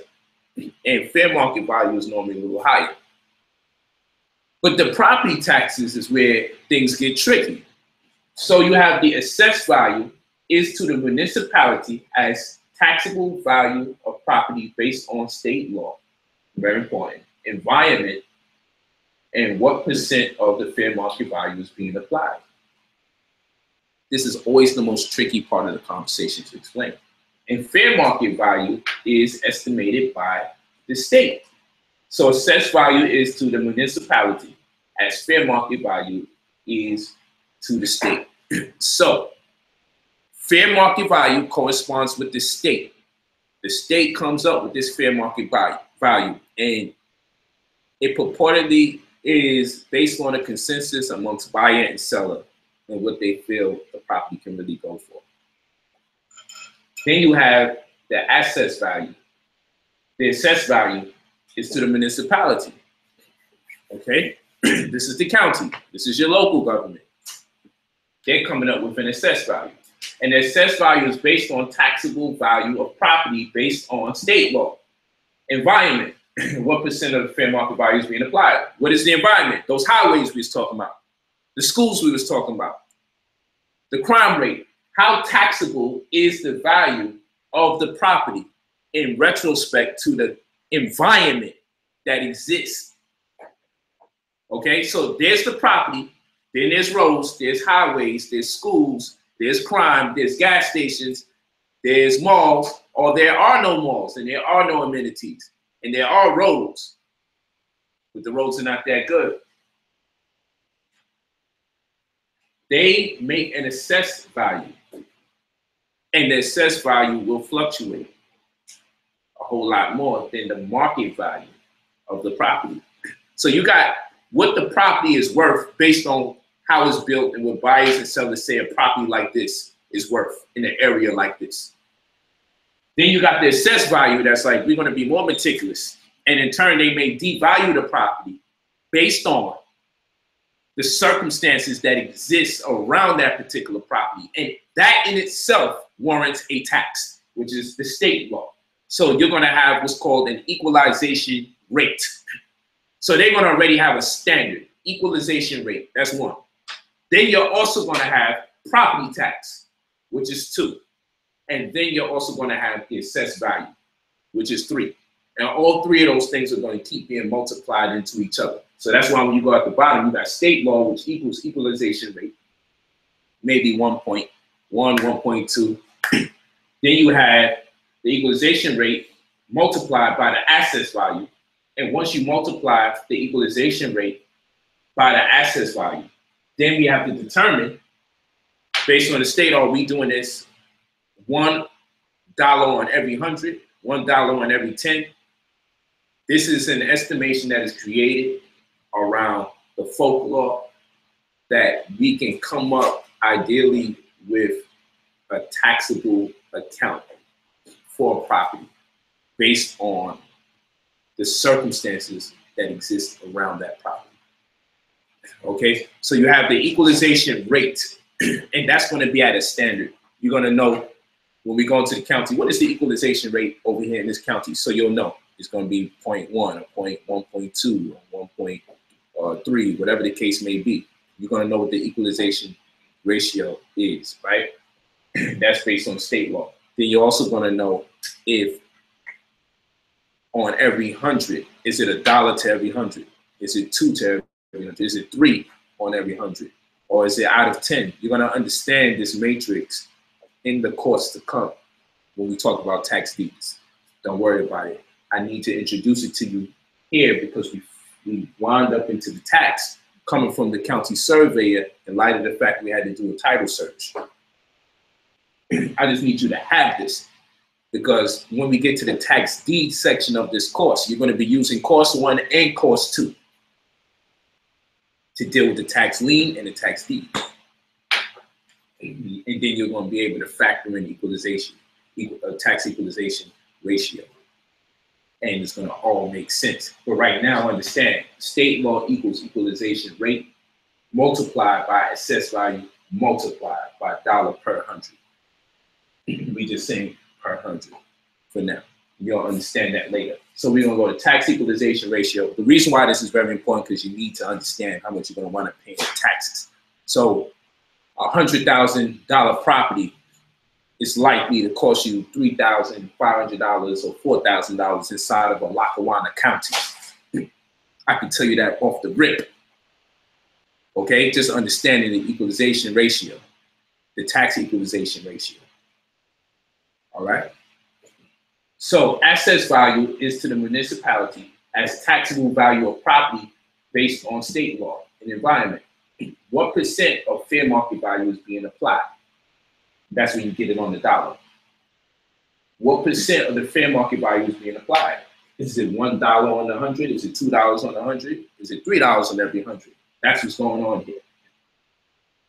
This warrants a class in and of itself, but you need to know these things if you're saying, I'm gonna put matters into my own hands. If you deal with the things I showed you today, trust me, you're gonna be able to make some very outstanding decisions, and you're gonna be able to see that the people that you hire to do things for you don't take a lot of these things into consideration. Because with this comes strategy. And remember, we're setting up the trust, we're setting up the UCC, we're doing our own due diligence, we're purchasing the tax lien, tax deeds. I'm telling you. Now, maybe through a little mentorship from Brother Polite, you can run through this thing the first time real good. Nonetheless, I'm teaching these things so you have a point of reference so you can be able to develop your strategy yourself. That's what this is about. And of course, you have the books that correspond with the information that we're teaching. You keep that in mind as well. You have enough tools and you have your own intelligence to make this thing work no matter what. You need to know this. Now, I know right now it really got schooly on us. I got annoyed because it started feeling like school. Because there's just no sexy way to teach tax equalization ratio. No one's erect. No one's wet. This whole thing is dry right now. It's tight. It's true. There's no sexy way to teach tax equalization ratio. I know that. So bear with me, family. Bear with me. Because I understand. It's Sunday. And I understand it's 11:47 in the East Coast. And you're talking about tax equalization ratio probably within the confines of your bed. Now, I know you want to make money, but you're going to lose out if you don't understand this information. So I didn't even exhaust this information. I condensed it and decided I'll verbalize what's transpiring. And then for the next class, we're going to have to crunch these numbers. I'm going to show you how to do this yourself. We're going to crunch these numbers. We're going to do the state law or the equalization rate by the assessed value, by the dollar per 100, so we can find out what are we going to be getting taxed, and then understanding that it fluctuates depending on what's taking place in the environment, depending on how much schools is involved and what kind of schools. Because if it's a highly reputable school district, that affects the taxes. If it's a high crime rate, that affects the taxes. So we need to know what we're walking into, because you're going to be likely to be taxed more the more difficult the environment is. But now we got to get ready to talk about the comps. You see, I have to touch so many different subjects in this small space that you all have given me. I have to. It's only a $30 class. It's crazy. Because people owe $20,000, $30,000 in student loan, and they can't have this conversation with you right now. Study this one page and talk to somebody who went to school for real estate. Study this one page. Go over this section right here. Commit these little things to memory. Assess value is to municipality, as fair market value is to the state. The state's estimation. Do that alone. Do state law equals equalization rate by assessed value by dollar on 100. Just do that alone. And before you can admit you don't have no more information to say, they would already tap out. Guaranteed. But they went to school and spent thousands of dollars, family. But it is as simple as I just broke it down. You got the bulk of the information you need. All we got to do is crunch the numbers so you can see it manifest. And I'll tell you, this number comes from the state law. This is their equalization rate. This is the assessed value of the property. This is the market value of the property. You'll always see that. But many of us will say, what the heck is the difference between assessed value, the assessed value, and the market value? We always see these two numbers every time. And the assessed value always seems a little bit lower than the market value. But then that assessed value has to be multiplied by the equalization ratio. okay? Which has to then be multiplied by another tax scale. So we can see what the tax is going to be like. And it just fluctuates. It just fluctuates. And we can go into the philosophy behind it, but that's another day. Or that's something we can do on the free screens. And we can go into the nuances behind taxation. But for this accelerated course, you need to know the mechanics, what numbers you need to plug in, what you need to multiply, what you need to subtract, what you need to divide. We got to get you in and out because there's so much to cover. Next slide. Comparables. Why you need to know the comparables? You need to understand what's the likeliness of your property being able to sell in the first place. And the only way you're going to be able to determine what's the likeliness of your property being able to sell, how can you forecast the success of your ownership of that property, is based on the ownership of properties just like it. Hence the term comparables. Very simple. Sometimes it's the properties to the left and to the right of your property. Other times it's the properties just across the street from your property. Nonetheless, comparables are properties likened to your property. And when it comes to investing, you want properties likened to your property that have sold within the last 90 days. As close to 90 days as possible. Quick break. Changing the battery in the camera for the high def. Hope you guys liking it. If you like it, I love it. I'm enjoying it.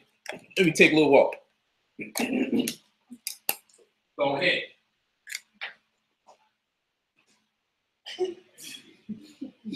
Really?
Okay.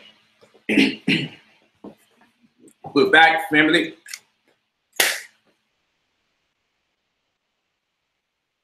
Okay, so we're back. So comparables. What exactly are the comparables? The comparables are the properties to the left and to the right of your property, maybe. The properties in front of your property, across the street, maybe. The properties that are very similar to your property, exactly. That's what comparables are. And comparables give you the opportunity to forecast the likeliness of you being able to benefit from that property in whatever capacity that may be.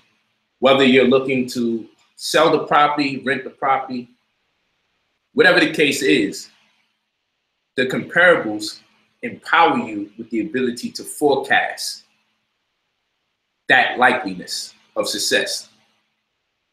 So again, the comparables are properties that are similar to your property. Comparables. Good comps are based on market research. Got research again, part of the due diligence. How are we gonna look at the comps? Comps, short for comparables. Comps, get the nomenclature right. Comps, that's what you wanna start talking. We gotta look into the comps, right? Because the comps can also be leveraged into conversations about the quality of the property that you have. Yes, you can, amongst more sophisticated types, you can sell your property based on the comparable properties that exist in that environment. Yes, it's easier to sell property to educated people based on the properties that are similar to the property you're looking to sell. So there's a number of reasons why you need to do the comps, as some of us will say in real estate or in terms of due diligence. You need to know the comps. So good comps are based on market research. Know that. 3, finding 3 properties similar to that of the property in question that's sold in the last 90 days. That's also a good idea. How about looking for properties that's sold within the last 90 days or very close to that time that are similar to the property that is in question? That's how you devise the comp schema, all right? And then you also have these things are consistent with slide 2. What did we have in slide 2? Well, in slide 2, we talked about low crime rate, highly reputable school districts, how many family household the property is. We talked about these different things. So that's on slide 2. So this is consistent with comps. Properties that are subject to the same environmental circumstances. That's what we're talking about. So now, I'll take you to the site called Zillow. If you're not familiar with the site Zillow, write it down right now. Download it to your phone. You need this website. It's called Zillow. And I'm going to show you how to find your comps on Zillow. Makes it a lot easier for you, so you don't have to drive around all the time, looking around to see what you got to do in that neighborhood, trying to take time off of work. You can go online and establish what the comps are. I'm going to show you how to do that. It's part of your research. I'm giving you the time now. Download Zillow. Download the Zillow app. And if you're online right now, which you should be watching this online class, open up another window and type Z-I-L-L-O-W, Zillow. Download it on your phone, pull it up on your computer, walk with me in the process. So we're on the home page. Find your way home, so it says. So I typed in Brooklyn, New York. That's what I typed in, Brooklyn, New York. Of course, you will have a more specific approach. You should have the address and the zip code and all that other stuff. Right now, I'm just freelancing. I'm just showing you how to navigate through the site to find what I'm telling you to look for. Right now, type in Brooklyn, New York. We done went to Pennsylvania, Lackawanna County. We was in Los Angeles County, okay, in California. Now we're in New York. I'm spreading it out so you can just get a feel for looking up real estate, because you shouldn't have to live in the state that you demonstrate in or that you perform in as far as being an entrepreneur in real estate. You shouldn't always have to be in the state to do your research or to do your investing. Get out of that mentality. It's 2017. Brooklyn, New York. So, okay, so you got your slide here, Brooklyn, New York, and now we're about to go. See that I wrote that there. Here we go. Brooklyn, New York, 11234, 2053 East 64th Street. 3 beds, 3 baths, 1,325 square feet. For sale by owner, $715,000. Of course, they got theirs estimated. We're not going to get into that. For sale by owner, $715,000. The estimated mortgage would be $2,727 a month. I told people buying houses don't make no damn sense unless you're looking to invest. People got upset with me. This property is not worth $715,000. I don't have to step foot in it to know it. It's the price of living in New York. It's that tax equalization ratio multiplied by that assessed value, multiplied by that dollar on every 100. This is what I'm telling you about. This is where they're coming up with these crazy numbers. This property is not worth $715,000. Not even in your worst instance of gentrification. Well, we can save that conversation for the live streams that are free.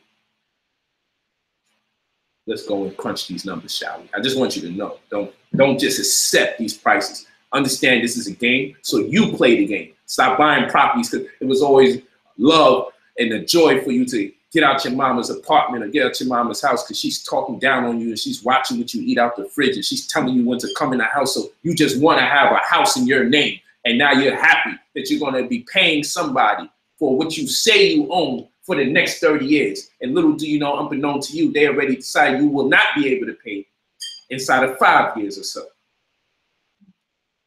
Now, why would a person who doesn't make more than $50,000 a year, doesn't make more than $70,000 a year, pay for a property that costs $715,000? Oh no, because they stretched out the mortgage payments for 30 years. See, this is where y'all be making the mistakes at. This is where we're in error quite often. I'll get off of that. We're on Zillow. I typed in Brooklyn, New York. I honed in on this property at random. Let's say this is the property we're doing research on. 2053, 2053 East 64th Street, Brooklyn, New York, 11234, 3 beds, 3 baths, 1,325 square feet.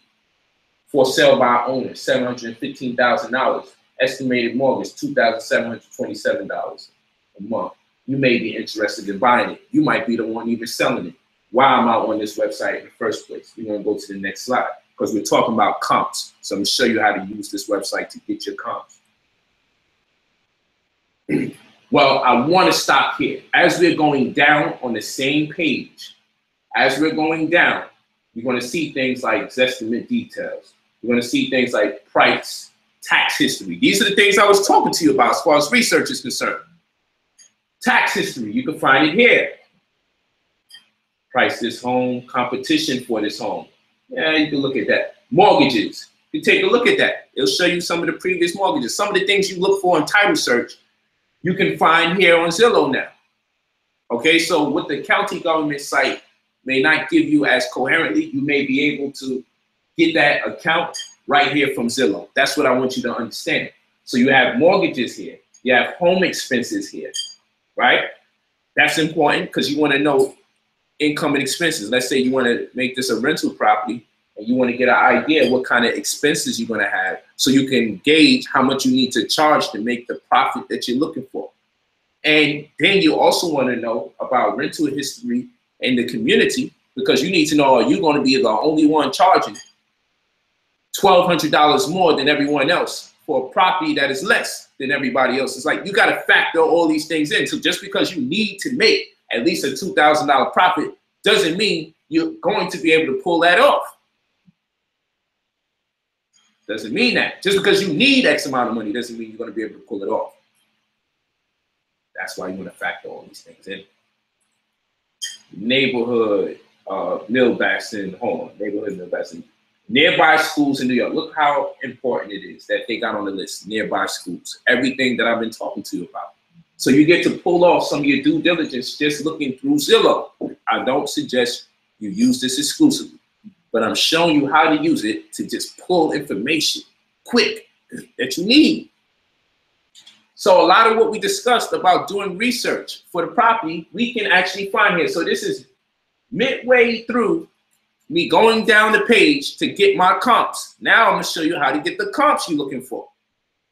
Because we all remember why comps are very important and how we want to find the properties similar to the property in question that has been sold inside the time frame of 90 days ago, or anything close to 90 days that has been sold that's similar to the property in question. That's your comps. That's the most desirable comp, I should tell you. So we go, as we scroll down, that's what we find. It says similar homes for sale. There goes our comps. We found similar homes, just like the one we was looking at earlier. That's $712,000, but these ones are $625,000 and $649,000. But both of these are 3 bedrooms. It's similar to the other one we got. This is called comps. So now we can hook up and click the information that corresponds with these properties, and then we're able to range. And remember, for comps, we want to find at least 3 properties that's been sold 90 days ago or so. Okay? We want to find similar properties throughout that community, and 3 in particular that's been sold as close to 90 days as possible. So if you say polite, what the only one I could find was sold 120 days ago, then that's close enough. As close to 90 as possible is what we're looking for. Don't stress yourself out. I'm just telling you, we want to get as close to 90 days as possible. Don't stress yourself out. I know I'm repeating myself. I'm doing this so you can remember the information. Don't stress me out. All right? So similar homes for sale. Look at that. So we can also use Zillow to establish ground to find the comps, because they're pulling it up for us as well. And then we can click here that says see all similar listings. And then we can find out the history of the similar listings and see which ones come the closest to that 90-day period from the last time they've been sold. We can see what the mortgage estimation is, okay? And then we can use that. We can establish a mean or average account, so we can establish what? How we would facilitate in terms of the property in question, or the property we had the greatest interest in. So I hope you guys understand what I just said. Some powerful information. We just gave you due diligence. So of course you want to definitely get debt wealth or asset wealth, inequity or iniquity. Debt wealth or asset wealth, you want to definitely get a hold of that book, Finance or Fiance, to put this information into proper context with the opposite sex, your wife, your husband, financial fiance. And then we also have Rich Mom, Poor Mom, which shows the sister how to execute, but also brothers should read it to encourage sisters that may not be aware of this information. So you can read it and you can say, well, you know what, idealistically, I want a sister to be empowered by this type of information. So you got Rich Mom, Poor Mom. So it was written for men and women for different reasons based on perspective. Okay, so don't let the title just make you think it's exclusive to women. Rich Mom, Poor Mom, because brother said, you know, I'm trying to find out how to talk to my queen and get her on the info. So then this information is geared towards them economically being empowered and building up something that has much momentum to sustain themselves and their family, especially in the event if something happens to the man, as we have a compromised mortality rate, very likely to be in prison or killed, more so than the sister. So it behooves us to make sure she has this conception as far as finance is concerned, so she can facilitate void of our presence should there be a family emergency that transpires where the man can no longer be involved immediately or in real time as he would like to. Granted, the circumstances are not so stark or strenuous. So keep all those things in mind. Of course, this is part of our common customs of New Covenant. If you want to join our community, you can email us at ncsdorganized@gmail.com. And of course, you go to ironbrotherpolite.com and you can purchase these books and many of the other economic books that we have published to raise the awareness, raise the cognition of economics, particularly in the form of real estate with our community. Right now, I'm going to give you all the opportunity to call in. We're going to do it for about 15 minutes because I have to make do on my promise to get this high definition upload up. And in order to pull that off, I'm going to need some time. And I'm on the clock with a number of different things going on because I also have to leave the country to teach. Okay, not tonight, but I have to start making preparation. So it's like in 48 hours or so, something like that. So I need you all to walk with me. I gotta let you call in. I wanna get your feedback for how you feel about class. And those of you that didn't get your PDFs, you will definitely get your PDFs. Just let us know if you got it or you didn't get it. It may have been hard for some of you to open up in light of the fact that I had a lot of slides in this particular class. But you're also going to have the visual, and the high def visual will be uploaded to IamBrotherPolite.com. Be sure to download. Well, they're calling in. I want to give y'all the number 2. So tell me the store line number. I'll give you the 2. I'm going to give you all the number. I paused my. No doubt. Yeah, you can start it right now. Start it right now.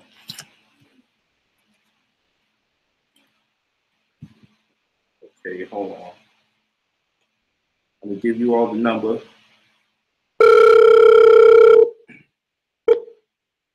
Yes, peace, brother Polite.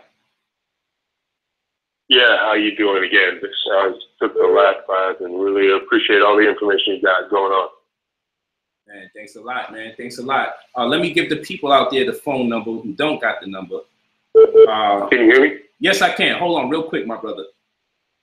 I want to give the people who don't have the number this phone number so they could also no problem. Have the opportunity to call in. Okay. I don't know about Heart Family, so that's why it's taking me a little time. Okay. So those of you out there, you can call 818-650-7402. I'll say it again. 818-650-7402. I will say it again one more time, and then I'll say it again after I get off this phone call, and then that'll be the last time I say it. 818-650-7402. All right, my brother. What's your name? Where you from? Yeah, my name is Rod. I'm calling from Oakland. I got called out last week. So what you think about class tonight? How you feeling? Oh, man. Man, this stuff is great, man. You know, just learn a lot of concentrated stuff. Just want to thank you and your family for all the work that you guys have done for us. Man, I appreciate that so much, my brother. Let me get on and get as much as people on this line as possible in what I believe may actually be 15 minutes. Let's see if we can pull it off. Thanks a lot, my brother. Right. Peace.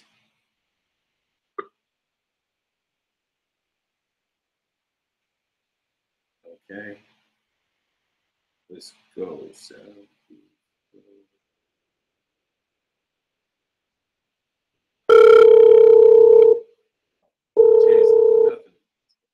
Yes, peace, brother Polite. Peace, brother. Yeah, what's your name? Where you from? Yeah, I think the class is beautiful. Oh, thanks a lot, man. Thanks a lot. I don't really know what a lot of people would do with that.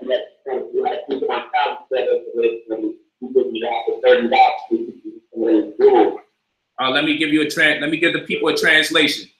He said the class is beautiful, and he said something to the extent about he don't know what people are doing. This class is only $30. Yeah. It's coming out a little broken up, but I was able to make out some of what you were saying. All right, my bad. Maybe if you got it on speaker, you can take it off a speaker and it might come out clearer. Do you hear me now? Yeah, now you can say what you said again, minus my translation. Oh yeah, I said I just want to thank you for the class, and I don't know what a lot of us would do without you, because like you said, there's a lot of people in college debt, and you giving out this information for $30. So I feel like a lot of people missed out on a jewel. Man, I appreciate you giving that acknowledgement, man. It keeps me motivated, and I know I'm not wasting my time, because when I'm making these presentations, I don't know how the response is ever going to be. I just do my best to put it together like I wish somebody would have gave it to me when I was going through a bunch of unnecessary books to find very necessary pages or necessary paragraphs out of very unnecessary publications, very big, large publications that I think they was just stretching out the information to sell the book. So thank you very much, brother, for that. Let me see if I can get this other call. Where you from? All right, I'm from Albany, New York. Great. I'm gonna holler at you, brother. Peace. This is Brother Polite. What's your name? Where you from?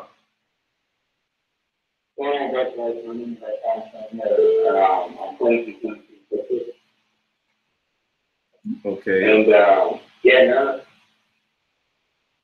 Yeah. We still got you. Oh, is your phone on speaker?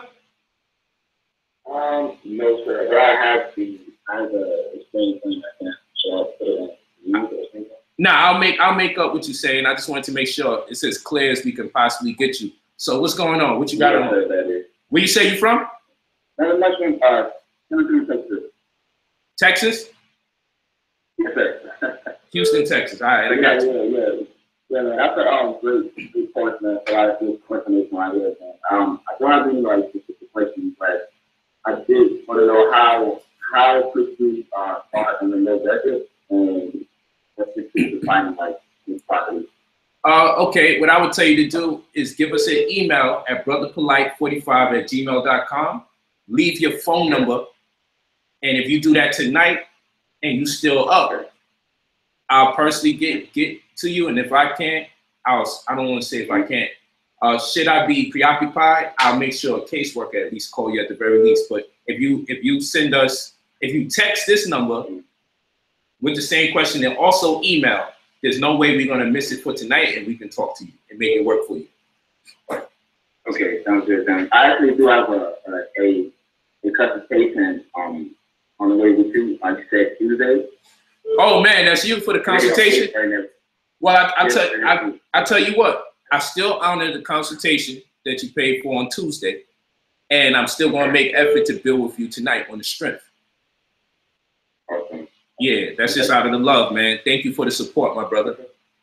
That's what's up. No problem, man. I just follow up and remind me. Please send me a text and send an email follow up so I can definitely be on point, and I'll make sure I definitely talk to you.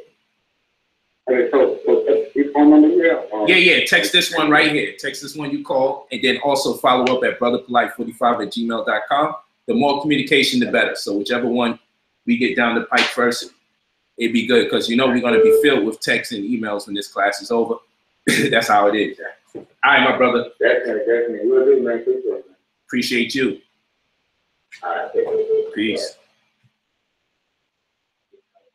Yes.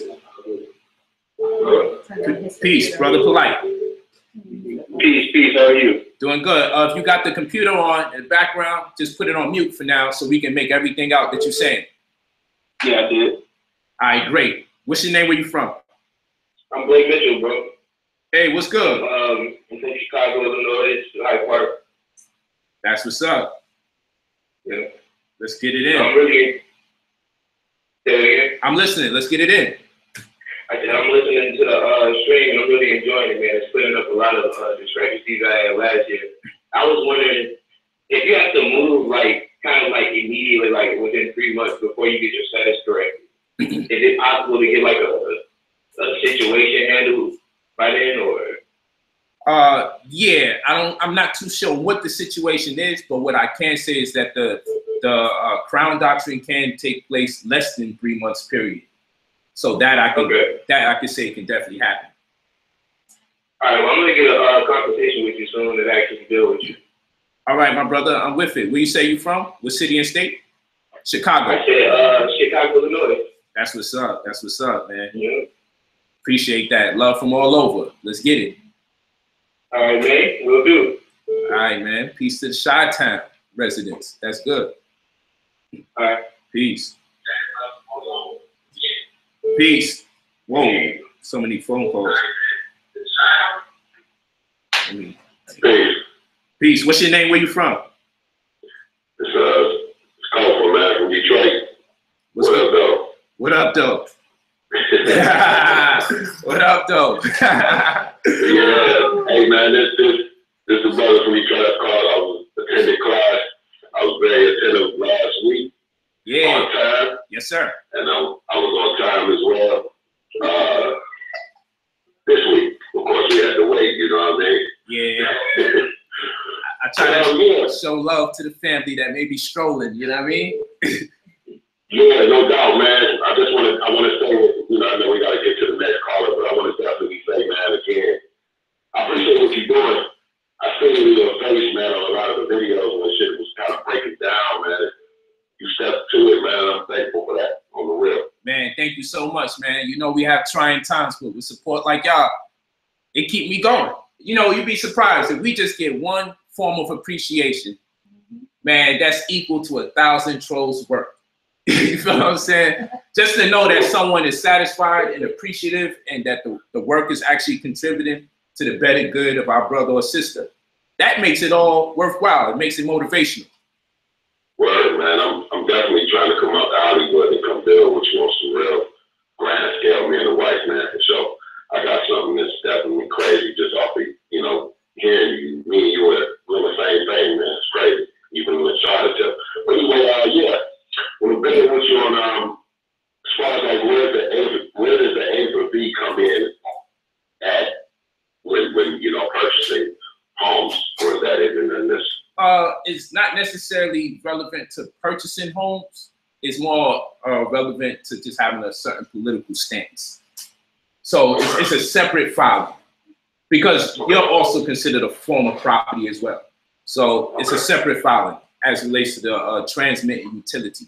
So you're going to conduct a transmitting utility lien and indemnify yourself of the bond. Yeah. Okay. No doubt. Well, thanks again, man. I'm going to be attending class next week. No doubt. On time. On time. Let's get it. Next week going to be a banger, brother. It's going to be Yeah, crazy. it's going to be crazy. Yeah, next week I'm bringing it all together. So it's almost going to be like 3 classes in one. We won't be able to wait as long for people to come in because I don't want no one exhausted because I'm going to combine everything that everyone's been learning for the past 2 weeks into that class in addition to that class. So it's going to be intense because the week after that, we got to start working on the health concept. So it's going to be powerful, brother. I'm ready for next week. I think we're going to start it at, I'm not going to think about it. We're going to start that one at 3 p.m. Like I said, I'm just filling out the times to get a sense of when most people can engage. So 12 noon seemed pretty good West Coast, which is 3 p.m. East Coast. But next week, I'm going to start off at 3 p.m. and see how that works out for everyone in the country and out the country and see where the people at. That might be a real good middle time for everybody. No doubt, man. You be coming with them free jewels, man. You already be like, yo, man, the free jewels be like almost kind of like just as pillages as the same joints. You know what I'm saying? You already know, bro. You already know. Coming with it, man. But I tell you this, man.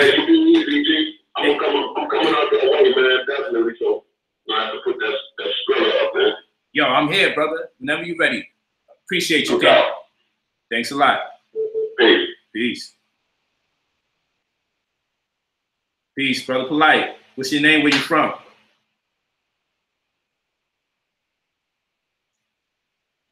Let's try this call. Peace, brother Polite. What's your name? Where you from? Hello? I don't know what's going on. Peace, it's brother Polite. What's your name? Where you from? Okay. The calls are coming in. Peace, it's brother Polite. What's your name? Where you from?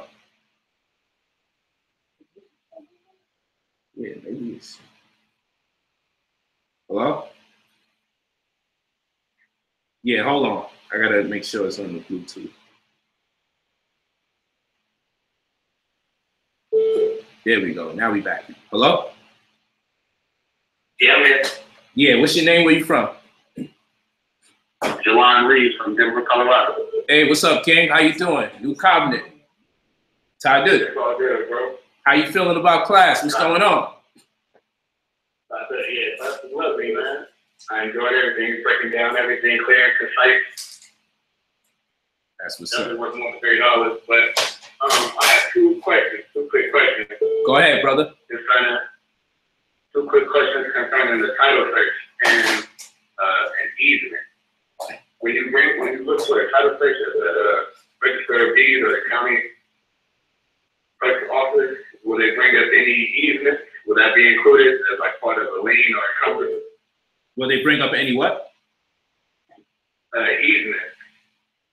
Yeah. Like a right for people to cross land, so that's going to be brought up in the title search. Yeah. You can get that. You can pull that up on the title search as well, my brother. All right, that. And a following up question. I don't know if you covered this in the first class or maybe in the next class, but if you could just expound on the difference between and the distinction between a bargain of sale deed and a warranty deed. Okay. Well, basically, you're talking about the way property is being transferred from one person to the other. All right? Yeah. So, hold on real quick. Let me see if I can put somebody on hold so we don't got that beeping going on and not here all the time. Hold on. Hello?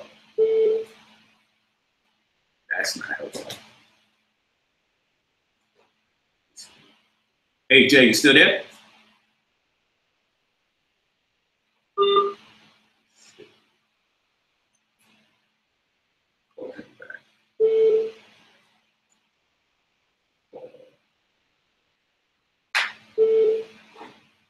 Oh, man, so much people calling home. I can't stop this thing from calling. Oh. Hold on, family. Hold on, family. Stop calling real quick for a second. Let me call this brother back. Hold on.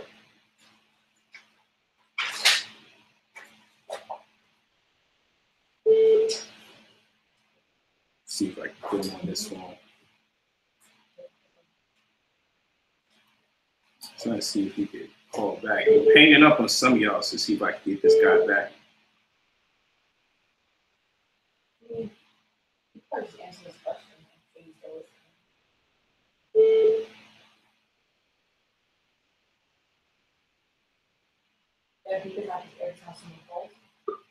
Yeah, when it's more than one person.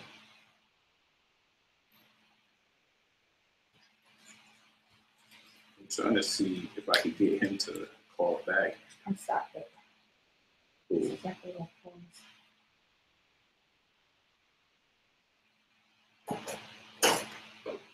Matt? Just trying to get this guy one quick time, y'all. Hold on, family. I think I can... Shit. Can we start again? Not yet. I'm gonna tell you right now. No, tell him to start.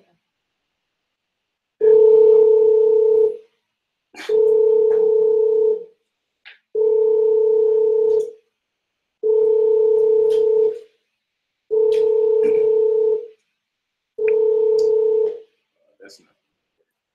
All right, so let me just. Yes, peace, bro. Polite. Peace, bro. How you doing? I'm doing good. What's your name? Where you from? Brandon, Gainesville, Florida. Great. That's what's up. Hold tight. For the bargain and sales deed and the warranty deed, let me just tell you that the bargain and sales deed is more on a common law construct. All right, and there is no security around the acquisition of that particular property, as in the case of a warranty deed, which deals more with contemporary forms of real estate, where you have more insurance around the actual acquisition of the property. I was trying to get the brother back on to go into it. Hopefully he calls back and we can get it in. and talk about the distinctions amongst the bargaining sales deed and the warranty deed. But one is more of a common law type of disposition, and the other is more in the realm of contemporary real estate. And the bargaining sales deed doesn't have doesn't have a warranty at all. Hence the reason it's different from the warranty deed. But yeah, brother, go ahead and ask your question. First, man, I just wanted to say, man, my second class and it's been lit. Man, thanks a lot. I appreciate the information, man. The one thing also, you should definitely do teaching. I should definitely do what? You should definitely get all certifications for the courses. Yeah, I want to do that, man. I think I'm gonna initiate something like that with the health course, and then bring it back to the real estate, because it's so much other ground to touch with the real estate, and I really believe that it give extra incentive to study, because we can prepare for exams to see where our strengths and our weaknesses are, so we could achieve more proficiency. So I'm definitely in alignment with that idea to give out, some course certificates and exams, because I think that'd just be real dope. We could just do an online exam. We can look at each other. We can really set it up real powerful so we can see if someone's cheating. You know what I'm saying? And I can do it. you get it in, man. I do have one quick question. Go ahead, brother. For the speaker looking at research, it shows how there's the UCC filings on there for each county search. Do you have all the UCC for state? Do you have to file a UCC in terms of what? I missed the last part. For the state, the UCC have to be refiled over again, or filing okay? Nah, whatever that security agreement consists of, and the creditor-debtor relationship, no, you will not. Unless the house or the property happens to move from one state to the next. Whatever that agreement entails, it'll pretty much be there. But even if you had to make some kind of amendment, you would just do that in the UCC 3. So if there was, for some reason, the agreement had to go outside of the constraint of a certain jurisdiction, all you would merely have to do, provided you're dealing in essence with the same parties, is just do a UCC 3. And UCC 3 is where the amendments or the changes take place. Okay. That's beautiful information. I have to give it an in-person conversation. I appreciate it. I'll keep next brother. No doubt. Thank you again, man. Where you say you're from again, let the people know. Gainesville, Florida. There you go. Gainesville, Florida. Florida in the building. We ain't do the same state twice yet. Good looking, my brother. Thanks for repping. Yo, city.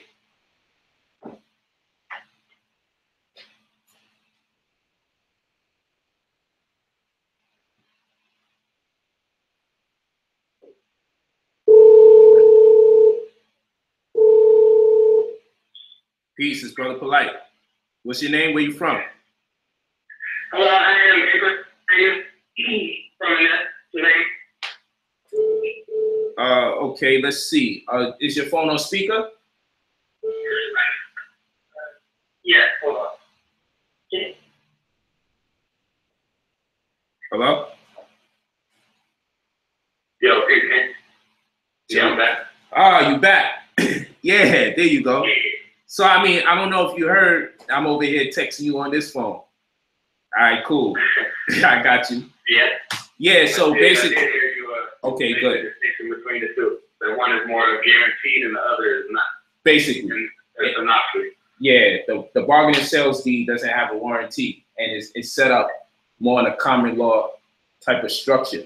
But where it can be a benefit is if you were to solidify the arrangement or the agreement with the UCC. So, I mean, the bargaining sales deed is good if you know all the other requisite steps you need to secure yourself or secure the transaction. You feel what I'm saying? So that's more in a common law essence, provided you understand the UCC. Then you wouldn't feel like it's a hindrance. But if you're not using UCC and you don't have a purchase agreement prefaced to the UCC, then it stands to reason the warranty deed would probably suffice more than dealing with a bargain and sales deed. Okay, great. Gotcha. Appreciate that, Keith. No problem, my It's brother. a beautiful class. This whole 4 class passage is lovely. People really appreciate it. I appreciate it. And, I'll be here next week. Let's get it, man. Thank you so much, my brother. No doubt, King. Peace.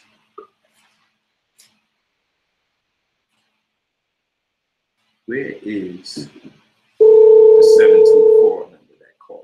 That's what I'm trying to get a hold of. Yes, pieces, brother Polite. What's your name? Where you from? Orlando, Florida. Oh, we got another Florida resident. First time we doubled up. How you doing, sister? Hello. Yep, we can hear you loud and clear. How you doing? Oh, I'm watching you and I see you. Okay, I thought I had 2 questions in regards to the slide what are you looking for under the action judgment committee. What you trying to accomplish? What happened? Hello? Sister. Yeah. Phone service.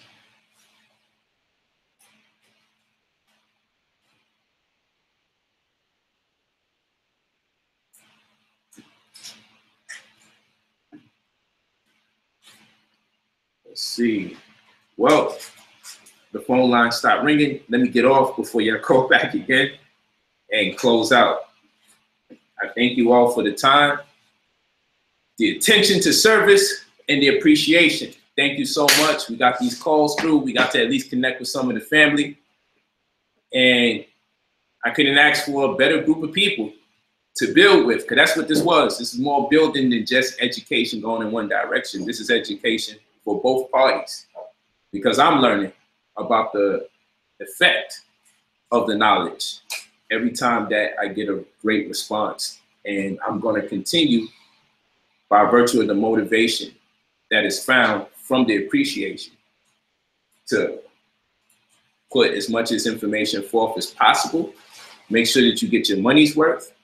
I'm glad you got your PDFs. And if you didn't get it, contact us. We're going to make sure we send it to you. That's going to be the name of the game all night.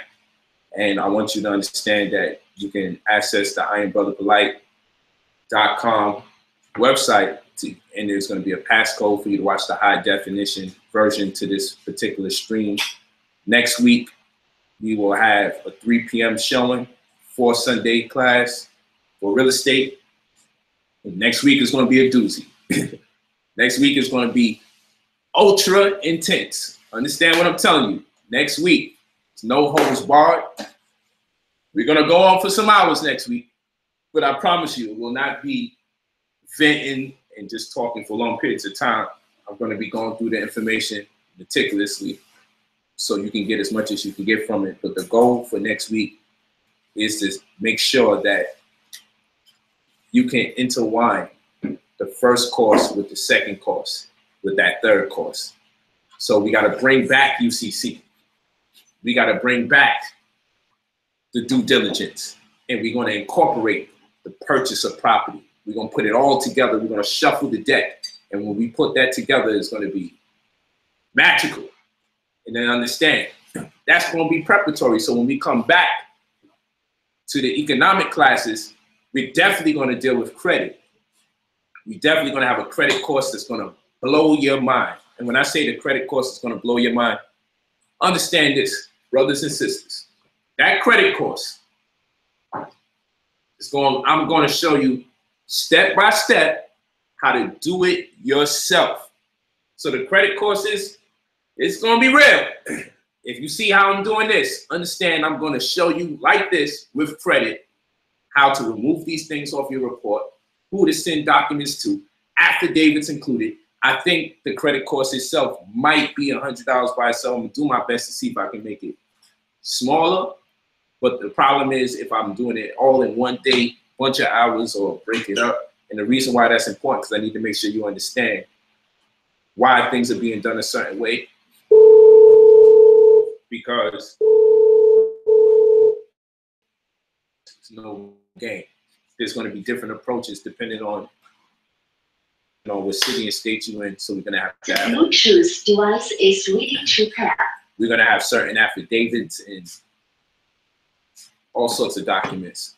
But the thing is, it's going to work. The thing is, you're going to be repairing your own credit. Now, we can charge you for the service that costs more money, or you can pay for the class. That's what these courses are geared towards. And then in time, you probably could even make a living off of what we've been teaching. You feel me? So that's what this is all about, empowering the brothers and sisters. I'm doing pretty good now. You know, I live in Beverly Hills and I'm making it work.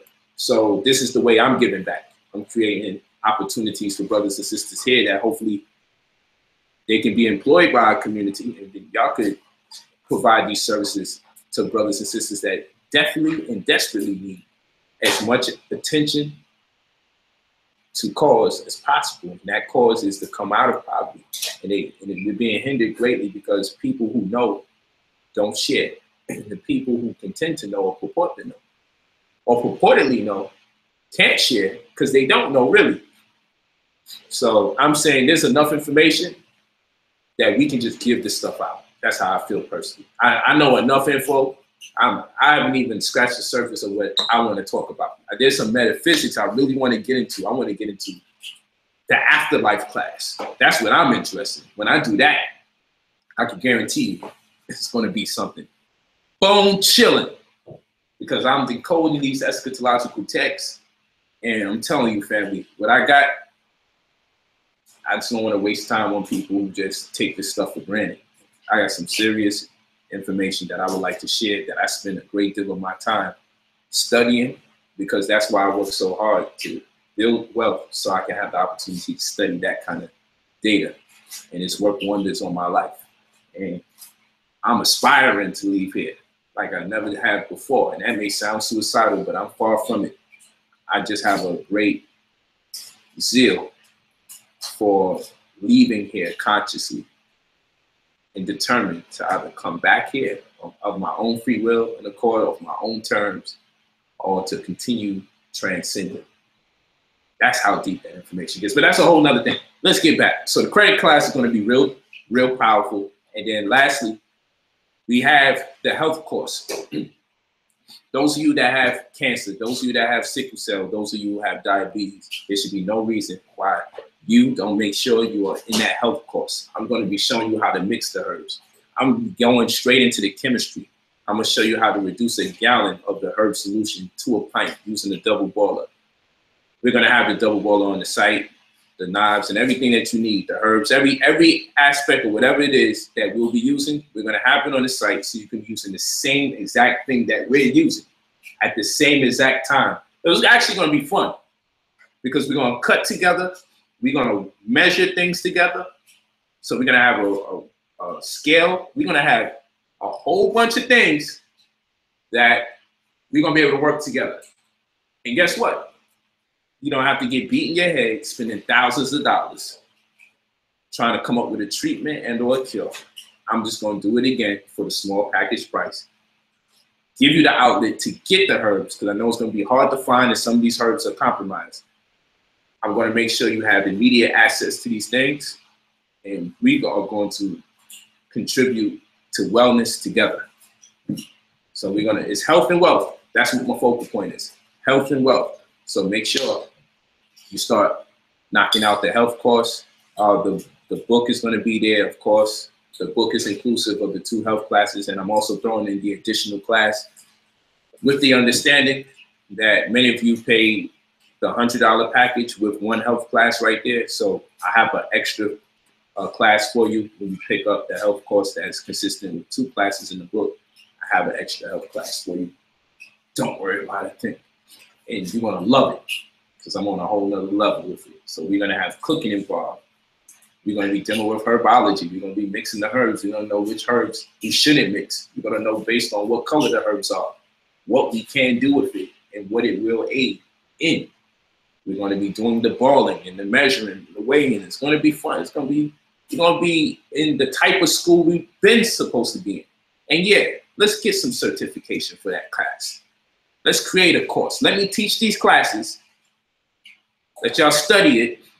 And then let's have a day where you come in and take the exams. And let's see if you can get a Doctor's of Divinity type of certification or something. It'll be powerful. And you get that, man, work for the community and administer the health. Administer the knowledge. So small price to pay for a great deal of knowledge. And let other people know that you're learning a lot from these courses.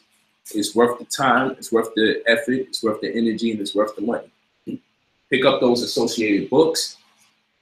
Make sure you get ready for next week's class. Study these 2 courses. I was supposed to take them down. It's hard for me to do that. Study the courses and get prepared for next week. Study these courses and get prepared for next week. Because next week, you're gonna need to know those previous classes. You're gonna need to be real intimate with what we taught in those previous classes. Because next week is gonna be a celebration for real. Like I said, I taught these classes in this order and put the information in that order. So when we get to the 3rd class, you're gonna be proud of yourself. You're gonna be like, I remember that. I remember you said that. You're gonna be able to put something together that's gonna be very special. Don't miss that 3rd class. That 3rd class is gonna be serious. It's gonna put us in a nice zone. Don't miss the health classes. Don't just try to get this money. The only reason I'm looking for you to get this money is so you can invest in your health. So make sure you get involved with the health class. I promise you, it'll be like no class you ever went to before, because it's going to be chemistry class. We're going to be breaking down why we're mixing certain things together. I don't want to give it all away, but trust me when I tell you, I'm excited about it because I've always wanted to do something like this.